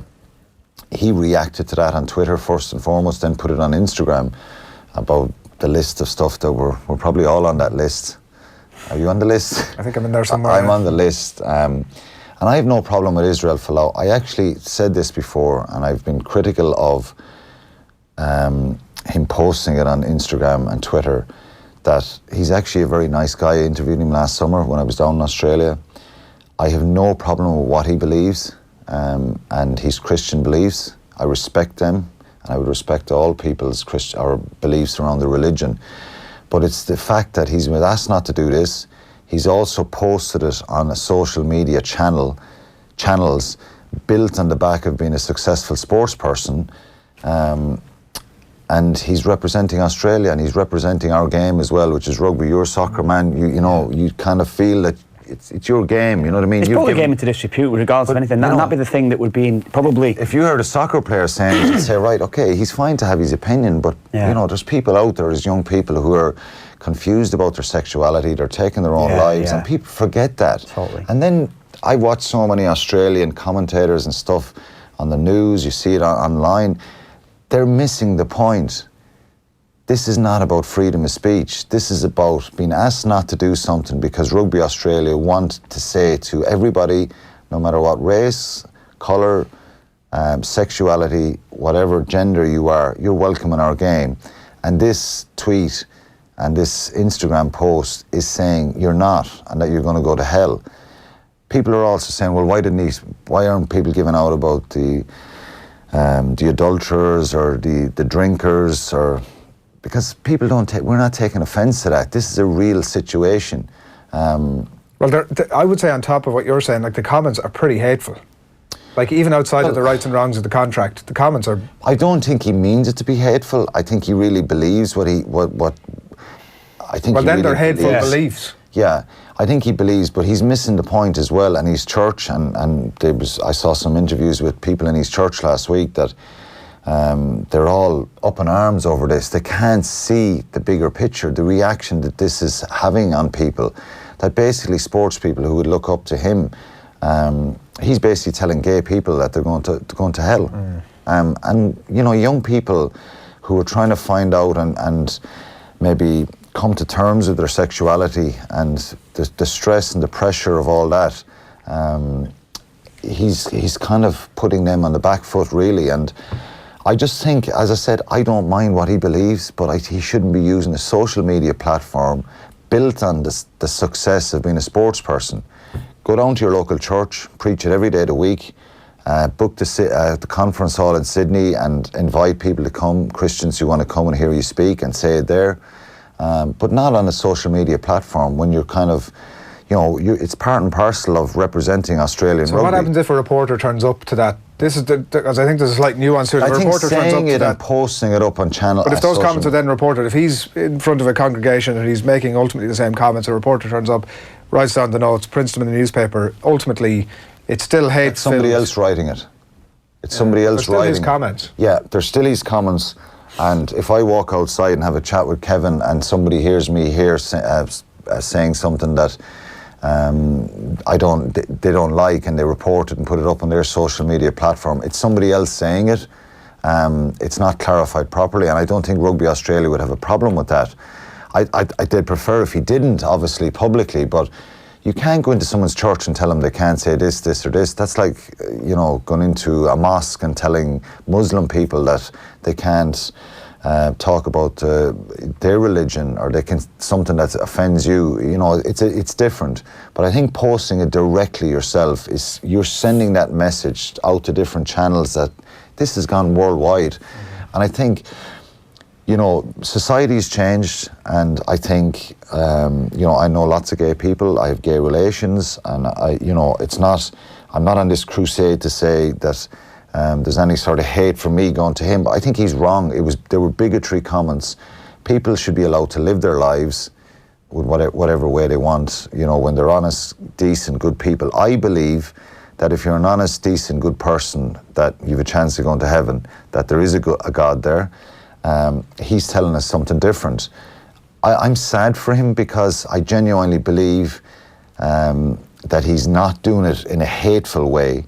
He's doing it in absolute stupidity, in my opinion. He said he'll walk away from the game after all this if it is terminated. Well, let's see now if he's true to his words. There's stuff in the Bible about not having tattoos. He's full of tattoos. He says that he got them done before he... Yeah, and somebody's tweeting me then saying it's part of the Old Testament. Well, they can pick and choose what they want when it suits them, can't they? You know, Israel Folau he's repented. He's been falling around Sydney plenty of times, full of drink as well, you know what I mean? So everybody makes mistakes. I just wish he would have come out and clarified and said, I didn't mean to cause offence. I believe what I believe, but I'm sorry if I've caused offence to people. Yeah. Does he feel that it's his role and job to tell us how we should live and everybody how they should live?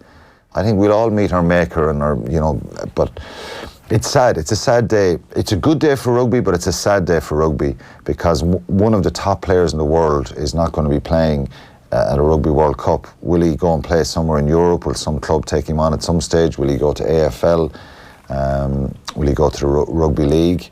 Who knows? But I just think it's a pity. But I think I commend the Australian Rugby Union for sticking to the stand. And Michael Cheika. Michael Cheika literally said straight afterwards, I would find it very hard to pick him again as the coach. Michael Hooper, the captain of Australia, who's a top bloke as well, came out and said, I'd find it very hard to play with him again. And he's a teammate in his club, and I'm sure they're friends. But it's just too divisive. And he must, why can he not just say, I'm sorry for the offence, I believe what I believe, but I'm sorry if I've offended people. And that would have just taken it back a little bit, not all the way. And so it is a sad day for rugby, but it's a good day as well that someone is taking. And it's not, remember, this is not freedom of speech. I don't want people tweeting me now saying it's freedom of speech and it's been taken away. He signed a contract. This is his third time doing it. He's been asked twice not to do this again. So if your employer asks you not to do something, whether it's right or wrong, whether you believe they're right or wrong, you either agree to it or you don't agree to it. He agreed to not do it. Rugby Australia told him last April, before we went on the tour for the second time, we don't agree with what you're doing. Can you not do this, please? He signed a new 4-year contract with a clause in it about his posting of social media tweets. And so it's a shame, really. It'll run for a little bit. It might run. He might appeal it now, and I'm sure he had top lawyers with him the last day at the hearing. So yeah, it becomes a very different case now, is the point we were making earlier on. The Sunday Telegraph, by the way, reporting just on your point there that he had said no to a $1 million settlement. The full value of the contract was $4 million, but we shall see how that pans out. A couple of interesting Pro 14 semi-finals to look ahead to this weekend. Quinny, we'll start with the All-Irish affair. Is this just a simple case of a pretty mean defence against a team that can't score tries? It's not that simple. I think Munster in recent weeks have obviously the Benetton game and maybe the quarter-final against Edinburgh showed that, you know, Munster's attack is not where it needs to be, probably to win trophies. They probably know that themselves. If you put the names down on paper, Murray, Carberry, Scannell, Farrell, Earls, Conway, Haley, they're good players. They're very attack-minded players. But for some reason, they're not kind of executing and cutting teams open. Now, they've had their moments this year. I think there's a lot of positives for Munster. It's been probably a negative 2 or 3 weeks with some of the stuff that's been in the press and, you know, the coach, Jerry Flannery, Felix Jones leaving. I think they've made progress this year, and I think there's a fair few positives. It's unsettling and not ideal. What are you hearing about that? Anything you can tell us in terms of what's happening? No, I'm just hearing that there was offers made and they were rejected, and you know what I mean? People have asked me about this for 2 weeks, and you know this from football as well, Kevin. You know, people reject contracts if the money's not right. So maybe the money wasn't right, maybe the terms weren't right. There's mentions that, you know, there was a backs coach coming in anyway. Maybe Felix is not happy with that. So they couldn't agree terms, and I think both sides have said, well, there was terms offered and there was terms rejected. So it was down to contractual stuff, and it's usually money, isn't it? It's usually the bobs. Kilbane gives the knowing. So it's disappointing because they're two Munster men, and you know, maybe you know, there's been a lot of changes in the coaching staff in the last number of years, and they've got to find someone now, a Stuart Lancaster type scenario. Leinster have set the template there. Stephen Larkham could be that guy. Yeah, he could be, yeah. Stephen Larkham has been mentioned, Rob Howley's been mentioned. I'm sure there's lots of people who'd be interested. It's still a big club, it's still a big position. There's a lot of people who've come to Munster over the years and it's propelled them onto the international stage. Tony McGahan, Jim Williams, Alan Gaffney, being in Ireland, not just with Munster but with Leinster as well. Matt Williams was here in Ireland.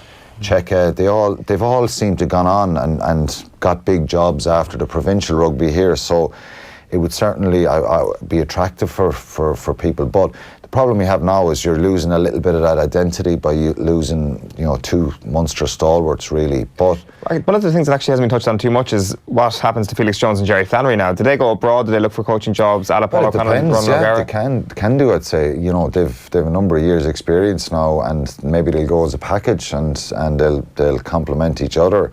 And I'm sure there'd be an attraction for people to look at them for, you know, being involved with Munster in the last number of years. So it could happen, but I think just losing a little bit of Munsterness out of that coaching package is disappointing, but it's a bit of a ruthless scenario now. You know, they've got to find someone. It's a challenge for them. Yeah. So it's not ideal. What would be ideal is they win tomorrow and they're in a final, and they can take so much from beating Leinster and Dublin if they do it. It's a very difficult task, but who knows? I think, and it's not just their backline attack. I think it's the whole team. Maybe it's the opportunities and execution at times. It hasn't been all bad, but I think when you get to the business end of the season, you'll notice, Kevin, if you get to semi-finals, finals, you might get one chance in a game, in a football game. You got to take it. You got to have that little bit of class to finish that opportunity, and it decides games. And maybe that's not happening right now. Could it happen I remember the semi-final last year, Munster had 3 or 4 chances in that first half against a Leinster side who just won the European Cup and probably been socialising for a couple of days, probably trained once that week. It didn't mean that they were going to be a bad side, but there was a bit of vulnerability there, and Munster had a few chances and didn't take them. So, like, is that the? I mean, I'm sure there was a lot of Munster fans cheering Leinster on last weekend, but that notwithstanding, would it have been more helpful almost if Leinster had won last weekend? Yeah, people have asked me that as well. Is it better that they win and maybe they're a little bit more relaxed? They won in 2011 and Munster beat them the week after in Thomond Park in the final. It's hard to know. They'll be hurting now. Does that make them more dangerous? Probably. I think it's worse that they lost.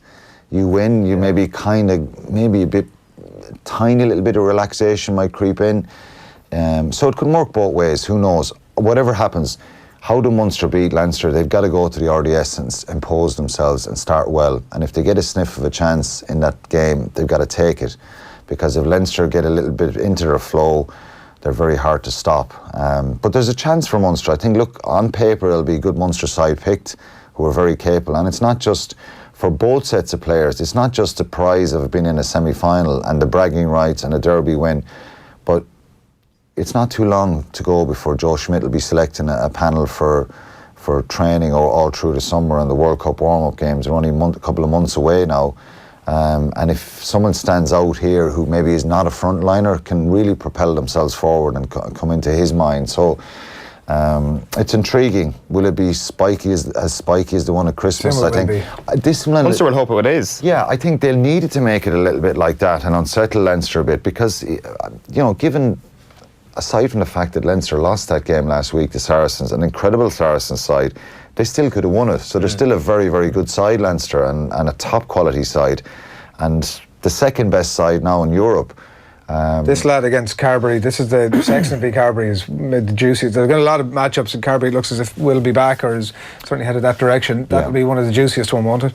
It will, and for Joey Carbery, he hasn't played in a good while now, so it's that match sharpness and stuff. He came back for the Edinburgh game after an injury against France, I think, and got injured again. So he hasn't a lot of rugby played in the last couple of months. But Carbery feels, and he stepped up a bit more, and they had a few moments in that game in Limerick. I like that in Sexton. I like that fight and that spirit in him. I think he's an incredible player. And that will be an interesting battle. Not for them individually going head to head, but what they do for their teams. They're pivotal players. They're 10s. They're going to direct the team around territorially and make a lot of decisions. So if Carbery goes well for Munster, well, he's an ability to produce some little bit of magic and bring other people in. And when Sexton plays well for Leinster, they're usually on the front foot. The forwards are going well, and he's usually dictating terms, so it's going to be an interesting. Are you calling it for your lads? No, I think it's hard to go against Leinster because they're at home. They're slightly more vulnerable. I'm hopeful for sure that Munster can produce a performance, and maybe if they get into the lead, well, then you ask them questions. You're in a little bit more control. So the last thing Munster need to do is chase the game, and they've got to stop James Lowe. He caused a bit of damage last year. He caused a different sort of damage in Thomond Park to Andrew Conway when he got sent off. It wasn't intentional. But if Leinster get that flow and momentum, they're very hard to stop. They showed it for periods last week against Saracens. So I think Leinster deserve to be favourites. But I'm hopeful that Munster can... I've always said this to Adrian, if Munster can go to Dublin and they can play their hearts out and they can... not walk out of there saying we left something behind us or we left opportunities, that's acceptable. I think what Munster don't need tomorrow is to be leaving the RDS and being more question marks about where they're going and where that gap is. So I think they're capable of, they're a very good side, and I think they've made progress this year, and I really believe that, and I think they will get better next year. This would be a brilliant opportunity for him to really take a giant step forward. And the ref screwed him over in the Aviva in October, so the gods of refereeing owe them one tomorrow. Yeah, Mike Adamson is reffing tomorrow. He's very inexperienced for both sides, so it's there's going to be a big task for him. I would have liked to see Nigel Owens ref it. I think the fixture deserves that kind of experience. I'm not saying that Mike Adamson's a good referee, but he's got to be on the money with his assistant referees tomorrow, because both sides will be going full belt at each other. In a word? It pains me to say it, Hadrian, but not your team. Your team were Connacht, but Leinster. He's anyone. He floss to the win this point. But I have a bit of a. There's a bit of a sparkle or tickle inside me saying that Munster. Actually, what would you do? You're playing against a superior side. Then what would you do? What would your mindset be like all week leading into that game?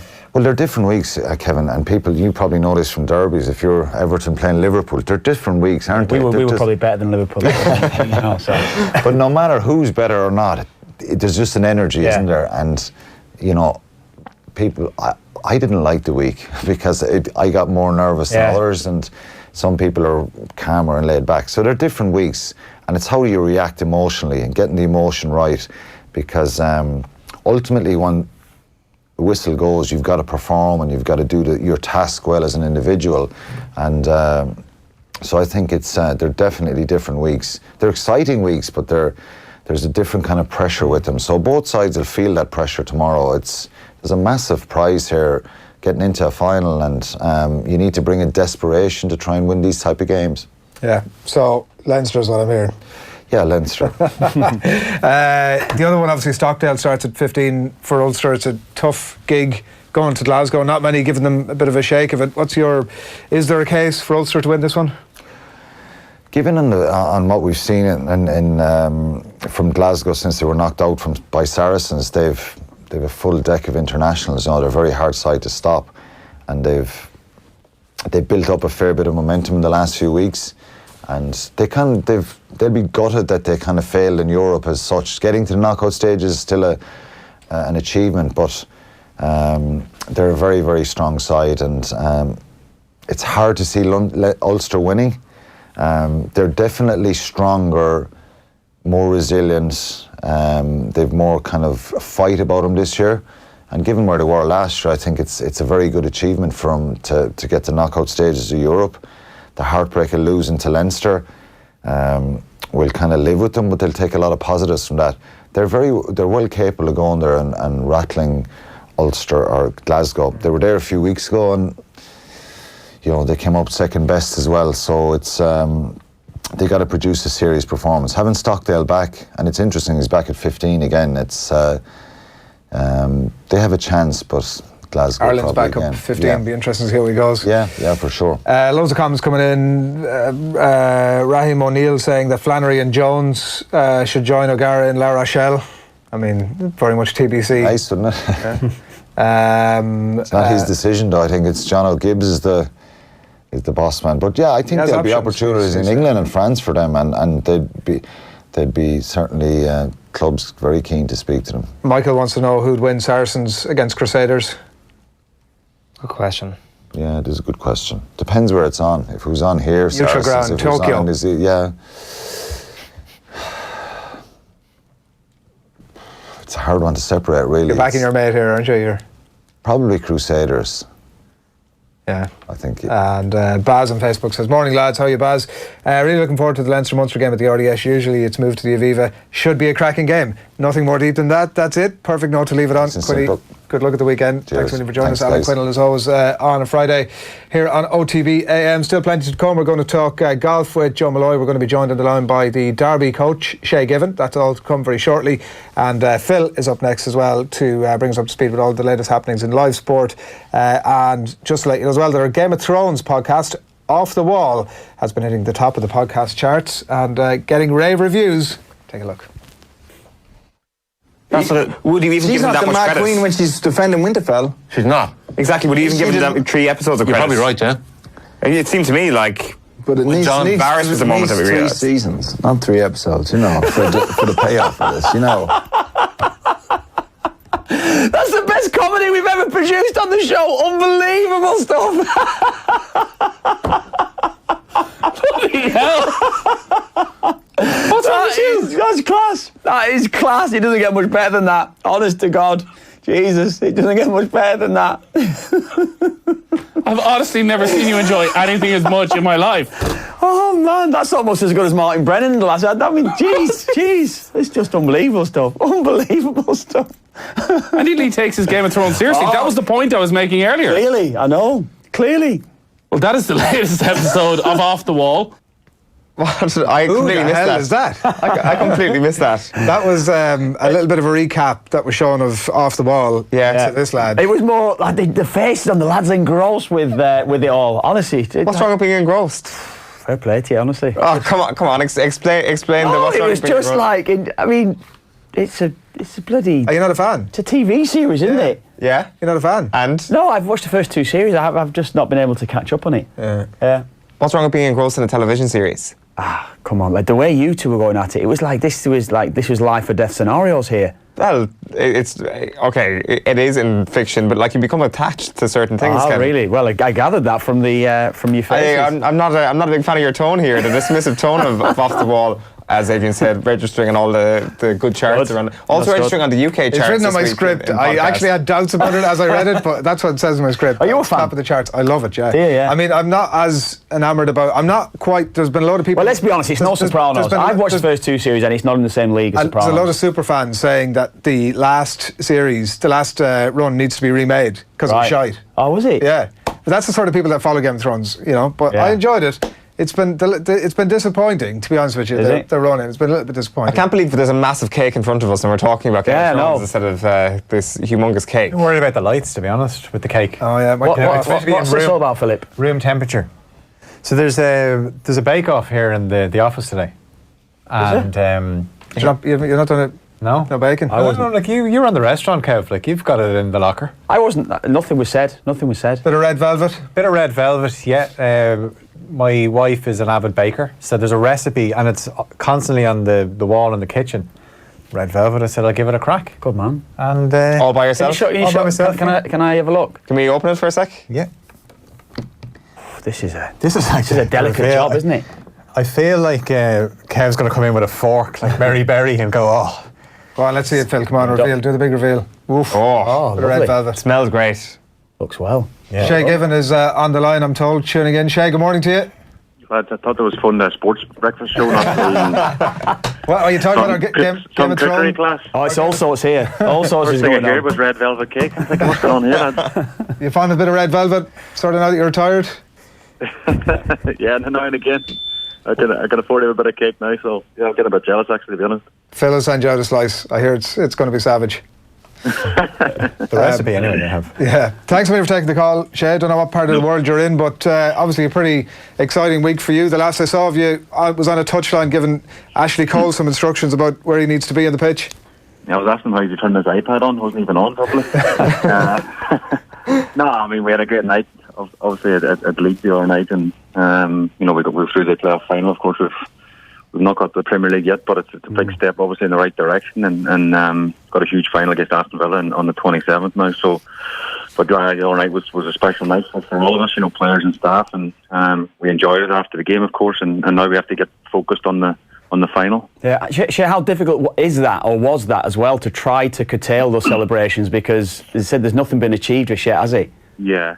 I mean, at the same time, you have to enjoy the moment, as in, it was such a big game. The pressure was high, as you can imagine, and of course we were 1-0 down from the first leg, and a lot of people wrote us off, and then they scored the first goal as well. So then, probably even more so wrote us off, But I think the character and the the spirit that this team showed was absolutely brilliant. They stuck to the game plan and the work rate and all the game plan and everything just come together. And I think on the night we deserved to go to the final. But after the game, yeah, we celebrated in a sense, but we knew we hadn't qualified. But at the same time, we felt it was right to enjoy the moment, the same as Aston Villa did the night before. You have to enjoy that moment of us getting to Wembley and getting to, they call this was the richest game in football, the playoff final, and we're looking forward to it.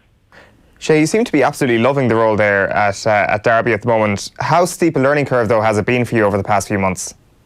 Yeah, it's been great. I mean, it's, Kevin's done a bit of coaching before in the past. I mean, it's quite time consuming because, obviously doing media stuff the year before when it would finish playing and stuff, and we're doing, like Kev's got an easy life for a couple of days a week, and he's got his feet up the rest of the time. But the coaching thing is that I love to you're in there 7 days a week at times, and it's it can be hard on family life and seeing the kids and just balancing life up with that. But when hopefully we get to the Premier League at the end of it, then every single getting up at 6:30 every morning to go to Derby will be worth every single mile we've covered this year, and that's the aim. That that you can't really replace that buzz like the other night, the excitement we got after the game, and the togetherness in the change room after. It was just special. It was just a special feeling, and it's great to sort of. You thought them days were over when you finished playing, but it's the closest you're going to get to playing, of course, when you get that togetherness after the game. I wondered about that togetherness, and just because it looked like, sort of Kev was saying, that it was almost as if watching the celebrations afterwards you had secured the promotion. And I wonder, given everything that went into that game, Shay, the Spygate stuff, the fallout from it, the couple of defeats to Leeds, the number of goals I suppose that were shipped, the bit of criticism I suppose from the fans of Frank Lampard after that first leg as well, or certainly the singing that was gone on afterwards. How much was all that spoken about in the lead into that game?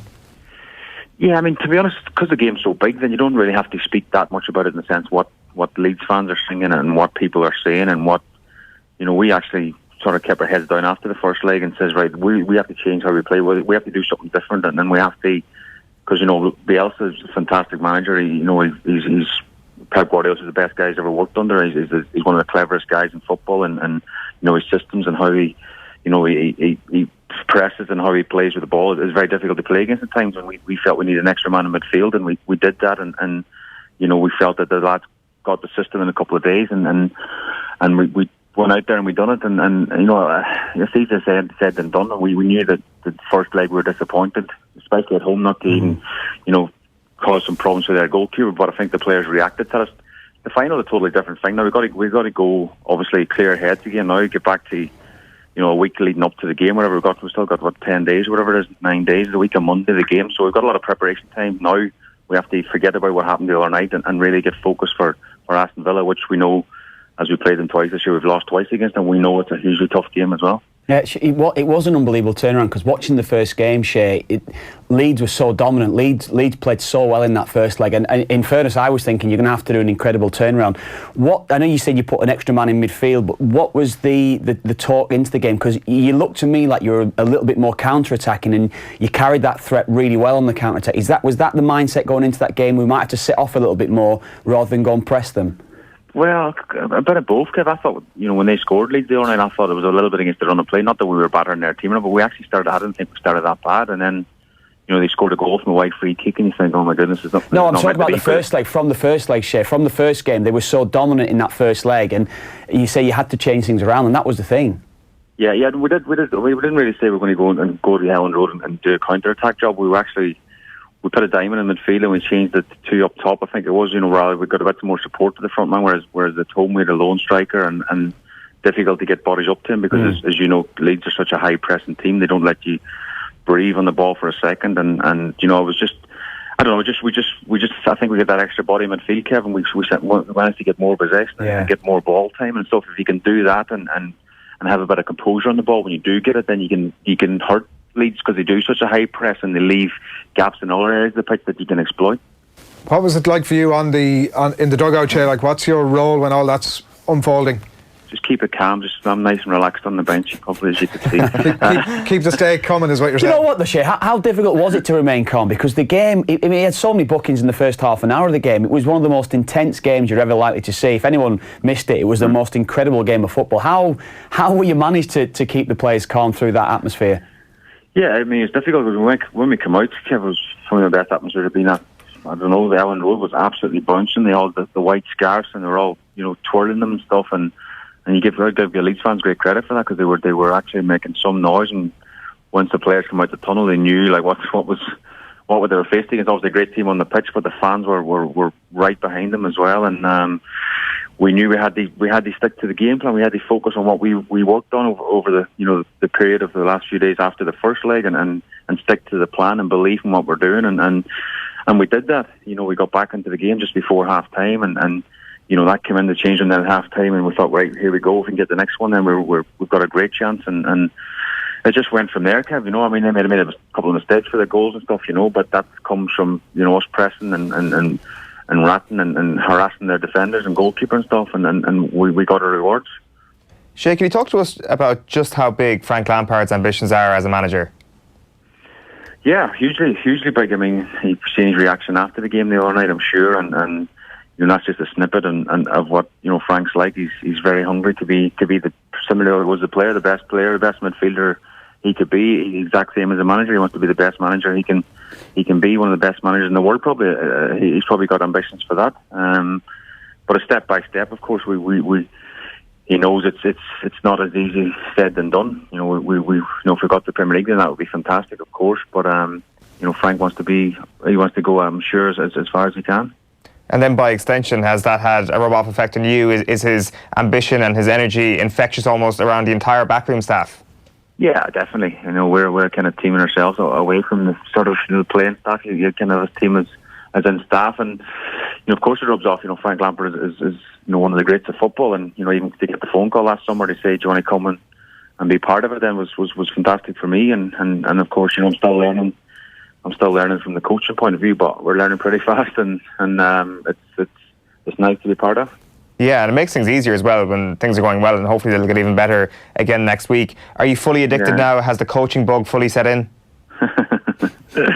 Yeah, it has. I mean, I played one game of golf in the whole year, so that's not been great for me golf swing, to be honest. But you know, as I say, it takes up a lot of your time, you know. But if we can get the rewards of the Premier League, as I said at the start, if we get the rewards of getting the Premier League and next Monday, then you know that every single day will be worth it. Of course it would, and you know, you definitely got the bug then because you've achieved something at the end of the season. How's the groins and the quads and the hamstrings with all that ball striking? Not too bad. I mean, he's about to fall apart, but the rest of me's not.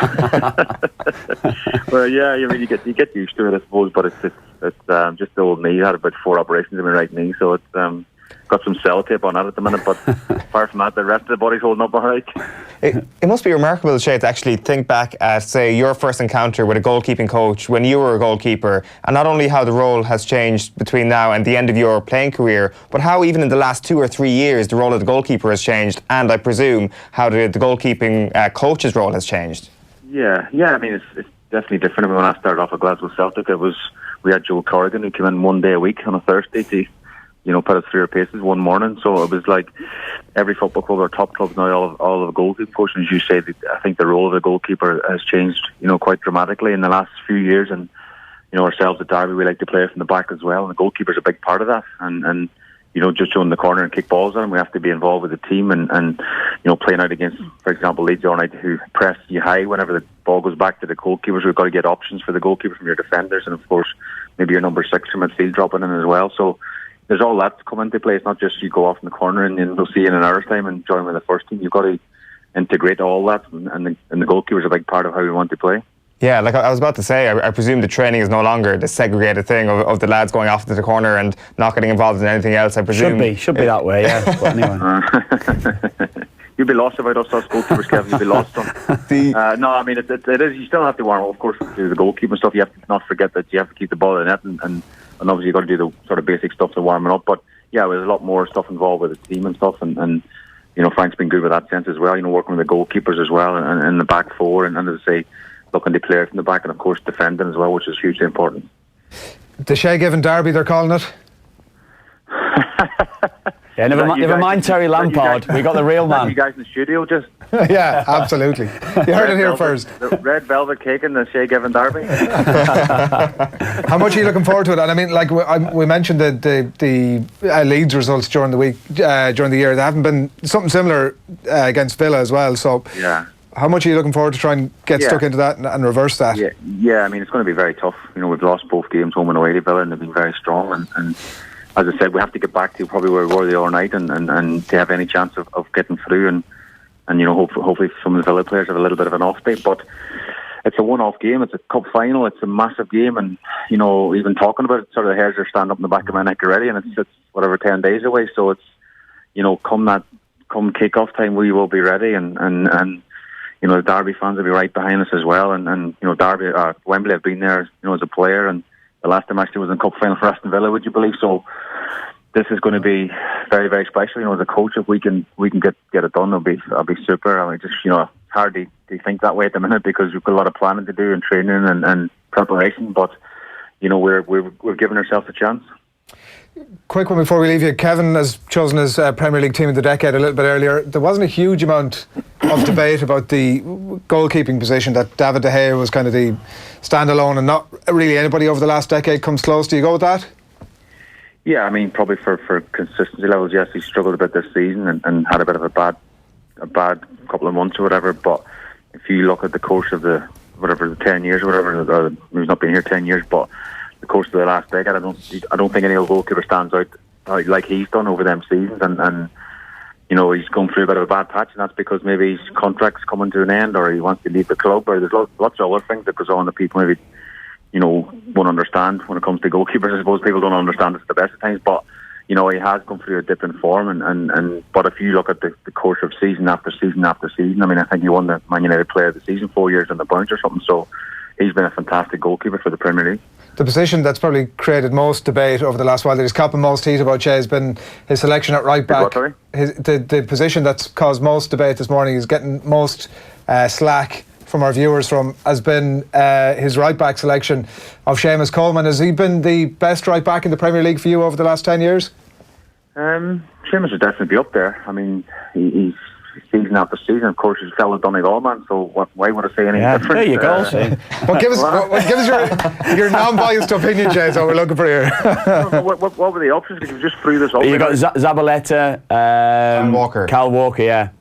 Yeah, I mean, obviously Kyle Walker's been phenomenal as well for Manchester City, and of course before for Tottenham. Aspilicueta, I think, as well. Huh? Aspilicueta, I think, as well. Aspilicueta, yeah. Let's stick with Coleman then. So there we go. That's a good football man for you. All joking aside, guys, from Donegal, he's one of our own and all that, of course. But at the same time, you have to look at Seamus' career, and he's done brilliant. You know, he's captain Everton, captain Ireland, and that's for a reason, because he's so consistent for Everton, and he's you know, it's maybe similar to Dennis Irwin. You know, every time Seamus plays, it's a 7 or 8 out of a 10, and you know, that's a great trait to have. Shay, the last thing I wanted to ask you while we have you on the line is just about the spectrum of Irish goalkeepers we have at the moment, between the likes of Quinlan, Kelleher and Gavin Bazunu, and of course over the last couple of weeks Mark Travers getting a couple of starts with Bournemouth. What level can these guys get to?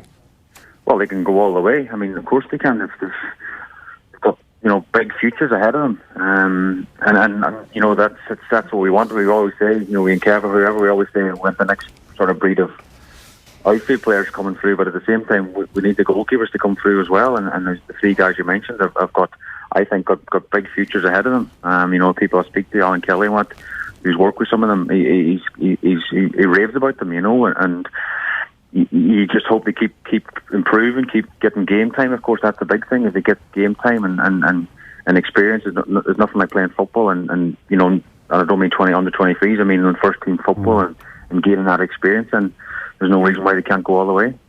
Great stuff, Shay. Thanks a million. Thanks, Shay. All right, cheers, lads. Get you out some of that red velvet cake. I'm actually more impressed with the container. I know. It's bloody impressive. It is. Did you drive in today? I did. And did you? Like, yeah. I wasn't far off putting a seatbelt on the cake, to be honest. I was going over a few speed bumps, and I was thinking, I was looking down, nearly talking to it, going, "You all right there?"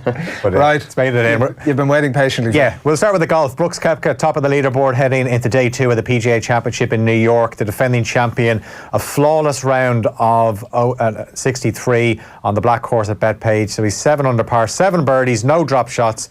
And I suppose the worry for the rest of the field is Koepka believes his round could have been even better.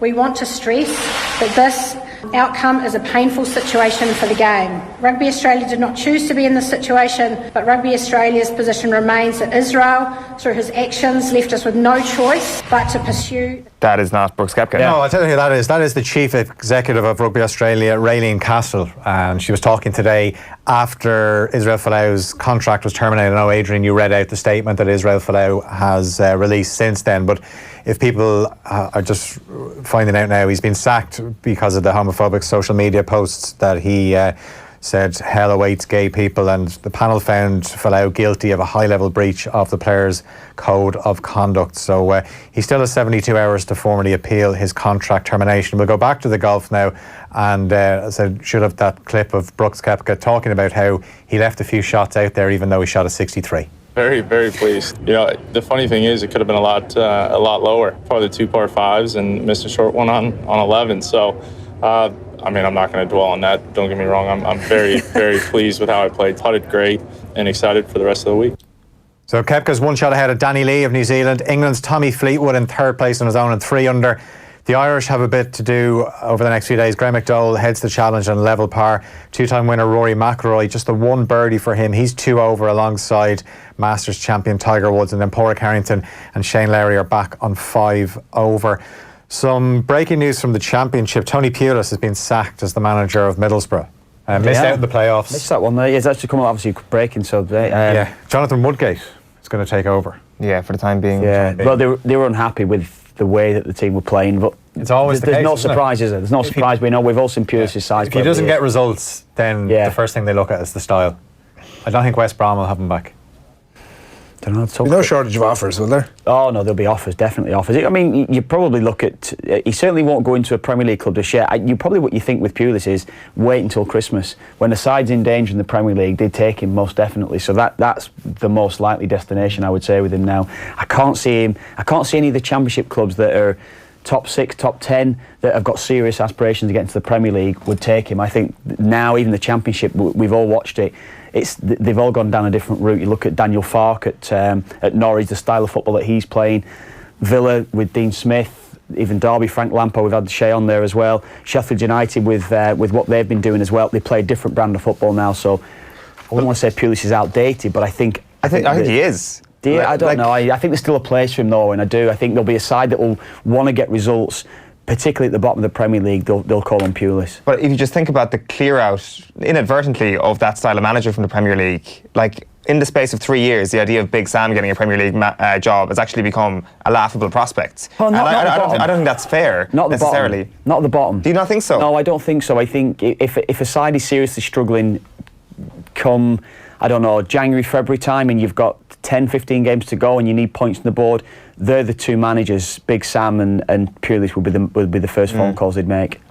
Okay, 4 games in the SSE Electricity League Premier Division tonight. The pick of them, Cork City, hosting the league leaders Dundalk. A tasty rivalry over the last few seasons. Cork are certainly resurgent under John Cotter. Elsewhere, 2nd place Shamrock Rovers are away to UCD. St Pat's welcome Bohemians to Richmond Park. Those 3 games are underway at 7:45. Then at 8 o'clock, Finn Harps take on Waterford.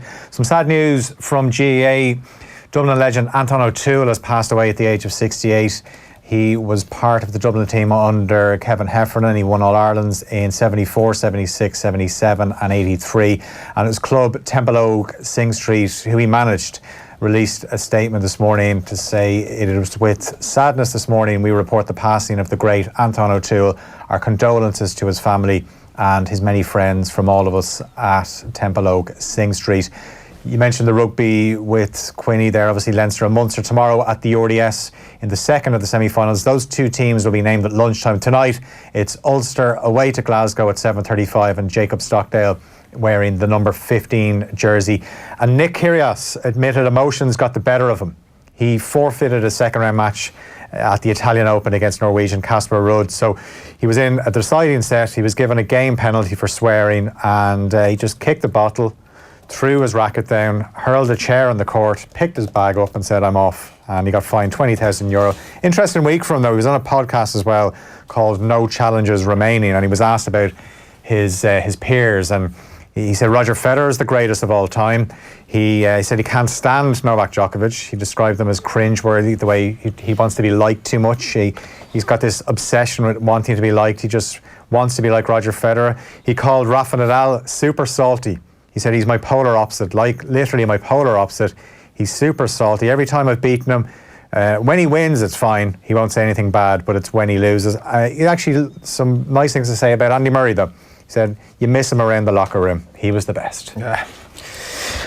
Phil, thanks a million is all I have to say on that. Salty characters. Here you go. I'll be bringing the cake with me. Yeah. Right? PGA Championship time. Joe Molloy, good morning to you. Good morning, Pat. Good morning. Good morning. PGA Championship time. Joe Molloy, good morning to you. Good morning. Good morning. Good morning.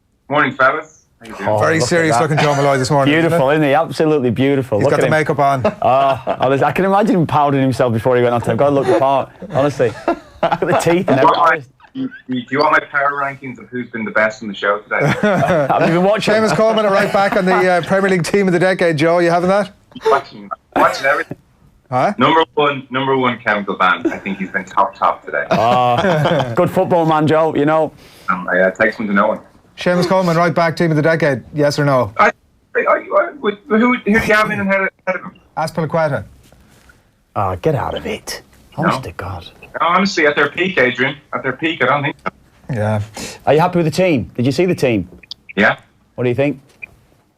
Couldn't complain. I mean, I just don't like Gareth Bale anymore very much. But in his Premier League days, he couldn't really complain. It's hard to argue with that team. What's the most contentious one? Yaya Toure.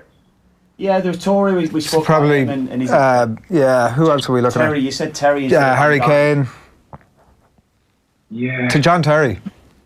Yeah, I won't get too hung up on John Terry. Right, Brooks Koepka, has he won it already? I mean, it's a bit ludicrous to say it, but it's looking ominous. This guy's just unbelievable.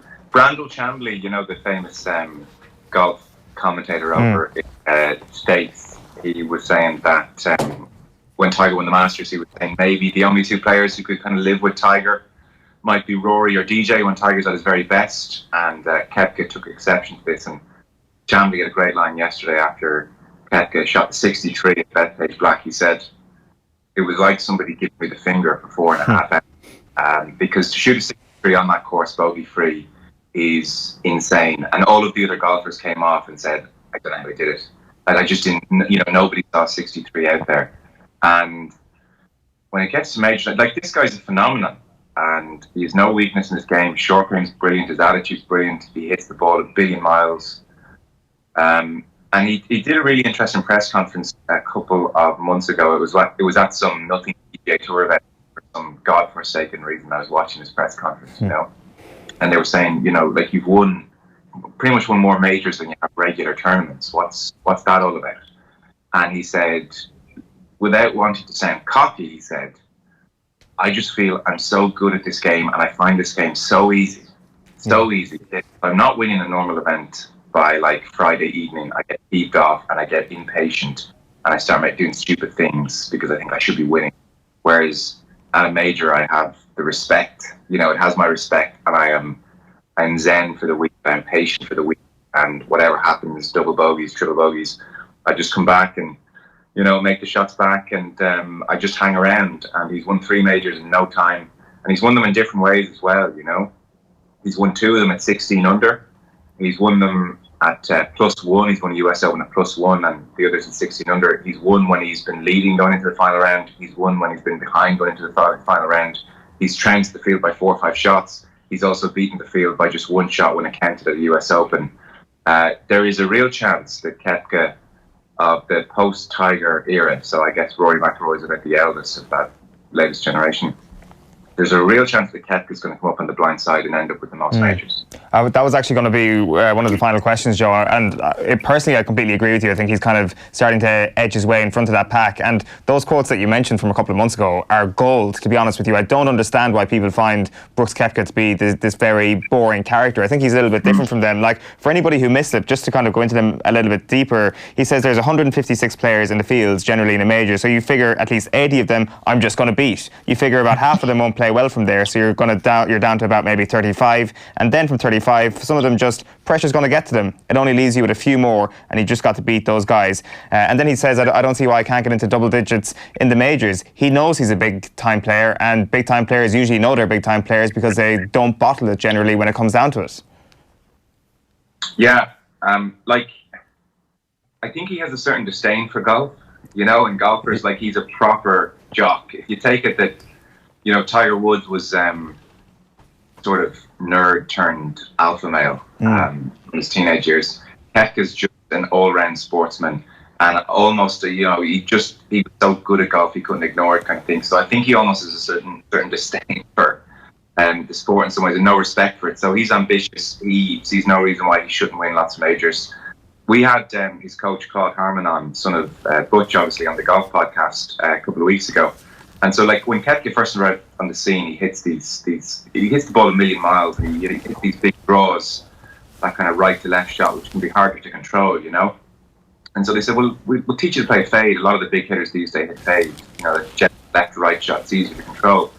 And they set him up to hit a fade, and they said, right, you just swing as hard as you want now, and it will eliminate the left-hand side of the course. You'll never see that horrible right to left hook ever again. It's just going to be, you know, 2-3 yards of beautiful fade.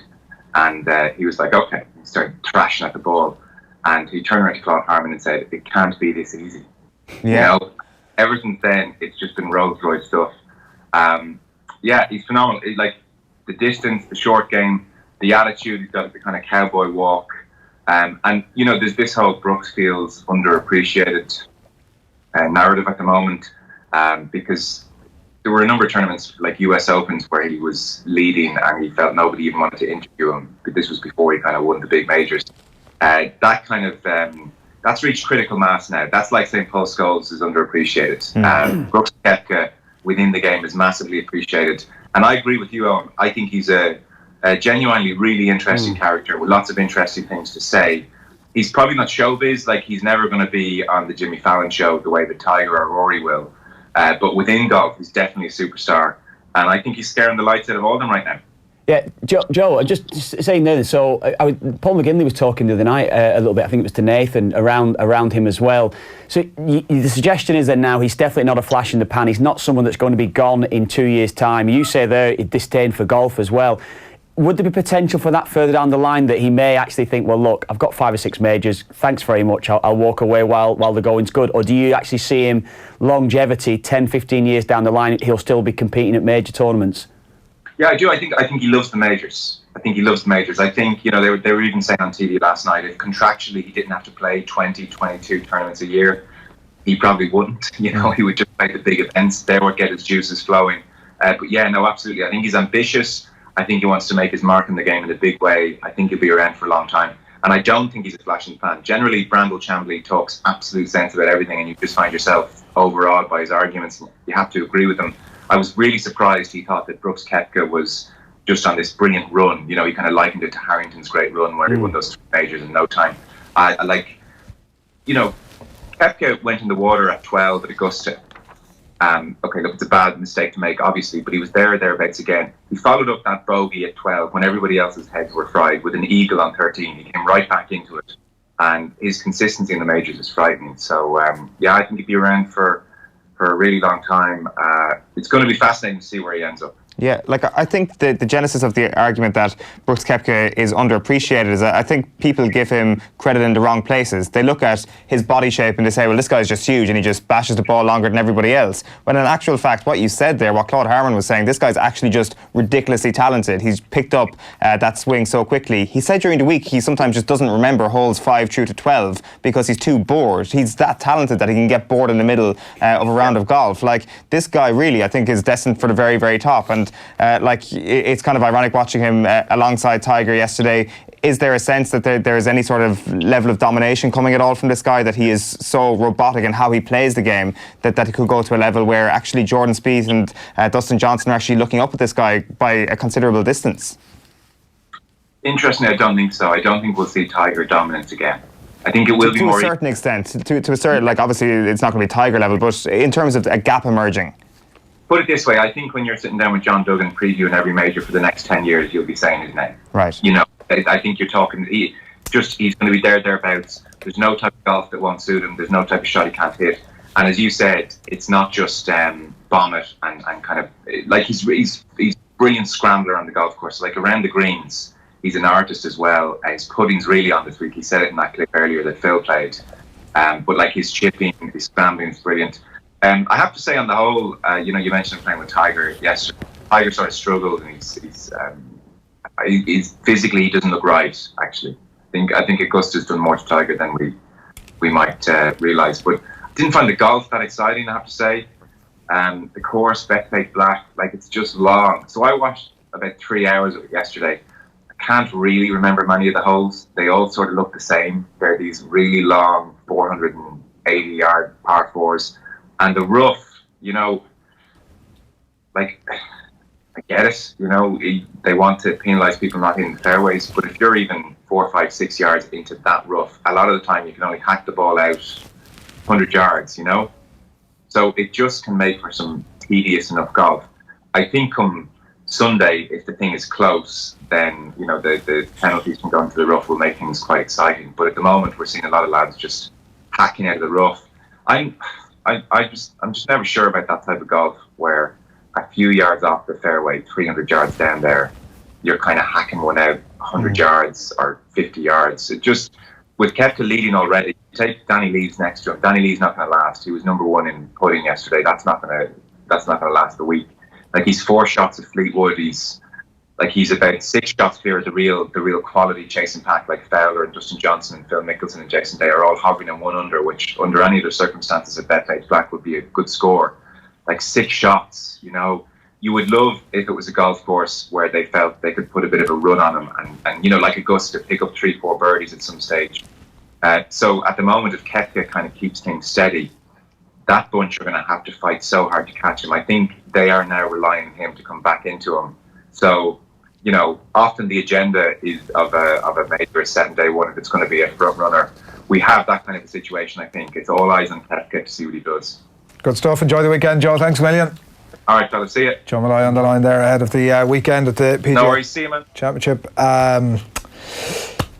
We've had the triathlon that you're aware of. We've had a comment in here from Darragh O'Toole on YouTube. Will Adrian, breaker of chains Barry, be using any buoyancy aids such as armbands for the swim? I mean, it's not a bad shout. I've heard those positive things about you with your swimming. Who was saying positive things? Someone was talking about it the other night. They were saying that you're coming along very well. I mean, that might have been me.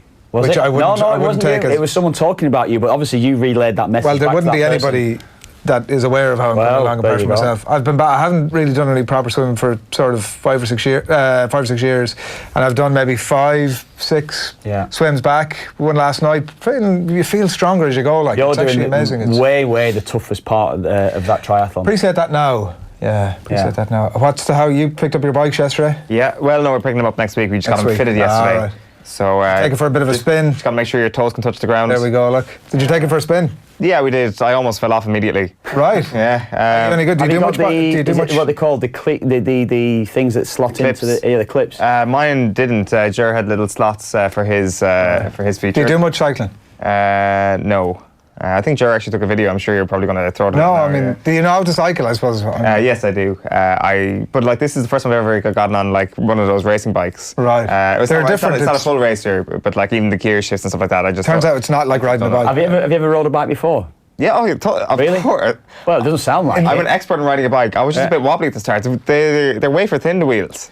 No more than you were saying, there was the reports coming back that he's not really that, he's not great with the bike, to be honest with you, which is different. I mean, he's about to enter into a triathlon. And you fell off a bike? I didn't fall off a bike. I said I was a bit When was the last time you sat on a bike?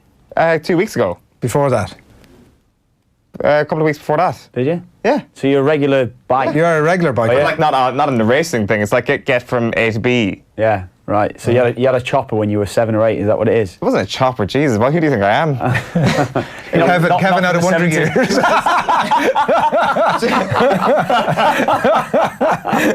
just a regular mountain bike like that. Kevin Shane. Like if you're in a hurry to get from one side of Dublin City to the other, you can hop on a Dublin bike. Like, it's not the most ridiculous notion in the world. Right. So and you do that? I've never used that service actually. No. It's quite good. If only like the roads were safer and not actually lethal to your getting past. That is very true. The cycle, that would be a bit of a help. So I enjoyed it. I'm looking forward to actually getting used to this new form of bike, because I've never once sat on a bike as complex as the one I sat on yesterday. So with the bike that you got, was there stabilisers on it?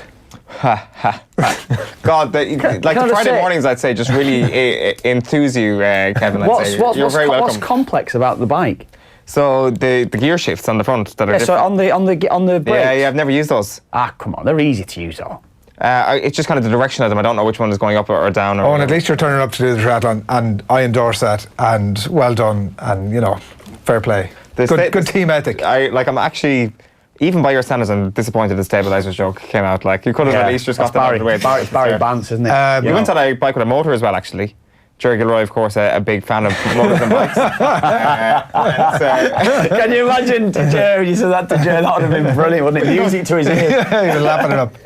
We got on one and they're amazing. Right. They're absolutely amazing. It was out at Cycle Superstore in Tala, which is, by the way, literally the biggest cycle shop in all of the UK and Ireland. It has everything. So they gave us a chance. We were kind of bad levels of plugging there. We were kind of like eyeing up the bikes with the motors in them, and we were like, "Are they discreet, the motors?" They're really discreet, because I, in terms of their sound and stuff like that, because I cycle into work regularly, and sometimes I see like an 80-year-old woman like overtake me in the bike, and I'm like really competitive. I'm taking off after them, but you haven't a hope of catching them, and you wouldn't even notice they were electrified. That's the thing. It's like it doesn't look good, Kevin. It does not look good. It does not look good. I was going to drop it in here, but we did a few marathons. People, honestly, this fella come past me, he must have been 80, and he's flying past me at 12, maybe 15, 20 mile, whatever it would be. And you're trying to keep up with him. It's like, no chance. They're absolutely let him go. Amazing. Let him go. You get it, because that was my first time on one of those as well yesterday, and it's like after you build up the cadence a little bit, and then suddenly zoom. It's like somebody just taking you and shoved you down the road. It's such a great feeling, and I could win the Tour de France. And so if Gilroy's theory about there being motors in the Tour de France is true, it is indeed a big deal. We're doing all of this, and myself and Joe are jumping into the icy cold water on Sunday out at Sea Point. BMW and Triathlon Ireland have challenged Team OTB to hashtag Try for Pieta this summer, raising funds for Pieta House. BMW, proud partner of Triathlon Ireland, and its sponsor of the BMW Triathlon National Series. 17 of the most exciting triathlon races around the country, and doing a triathlon, it turns out, is easier than you think. I'm cautious about saying that at this stage of the game. People of all ages and abilities can take part, and for more information you can check out triathlonireland.com, and you'll see the link there to more information as well on the hashtag Try for Pieta. Another thing to mention, that we've a very special off the ball show for horse racing fans coming up on Thursday of next week. We're going to be at the new Curra race course for an all-star lineup from the world of racing and sport to preview the Curra Spring Festival. Johnny Murty will be there, and the Kildare and Ireland finalist turn trainer Willie McCreary will be there as well, joining Ger and John Duggan, and we're going to announce more names over the next few days. We're going to be previewing the Curra Spring Festival, which runs from Friday 24th to the following Sunday, and features the Tatterstall's Irish 1,000 and 2,000 guineas and the Gold Cup, of course, the first classics of the season. And the only way to enjoy that show is going to be there on the night. And to do that, you need to head along to offtheball.com/events now, and make sure you get your tickets for the festival itself at curra.ie. We'd great plans to talk to both of you about your trips to the US, but we might have to pause that for another day. Seems we're already only about 45 minutes over time. We'll do a podcast on it. Very late, yeah. Both our experiences in New York and Nashville. Yeah. That's coming up a little bit. In all honesty, was Nashville, I mean, obviously you told us all Nashville was great, but I've always wanted to go to Nashville. I'd love to go there. You'd love it. You would love it, right Kev. up my street. You'd love it even more than I loved it. you even like country music. Yeah? I wouldn't be adverse to it. Nathan Carter and that sort of... Well, no, not really. American country or Irish country? More American, I'd say. Yeah. I wouldn't be a huge fan, but yeah, I'm quite tolerant of all music, of all music types. Yeah. Very just tolerant type, Kev. Thanks a million for making the effort to come in this morning. We know that you're a busy and hectic schedule, so we do appreciate you coming in. Great to come in and see the T-shirt. Owen, pleasure as always. Yeah, you too. See you soon. What's happening for the weekend? We did, on a serious note, mention a little bit earlier on the sad passing of the Dublin legend Anton O'Toole. Phil brought us that sad news a little bit earlier in the morning, and we're going to leave you with this. It's Glenn Hansard with the Dublin legend Anton O'Toole in the streets of Dublin not that long ago. Good morning. You got a verse, Anton?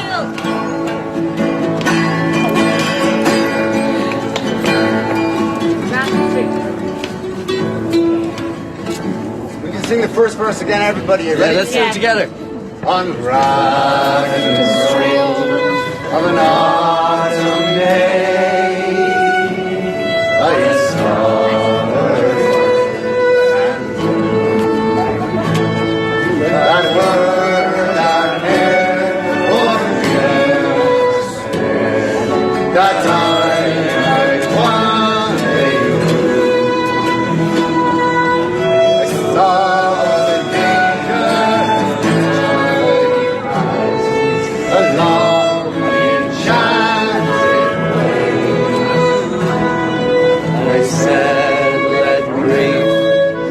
Oh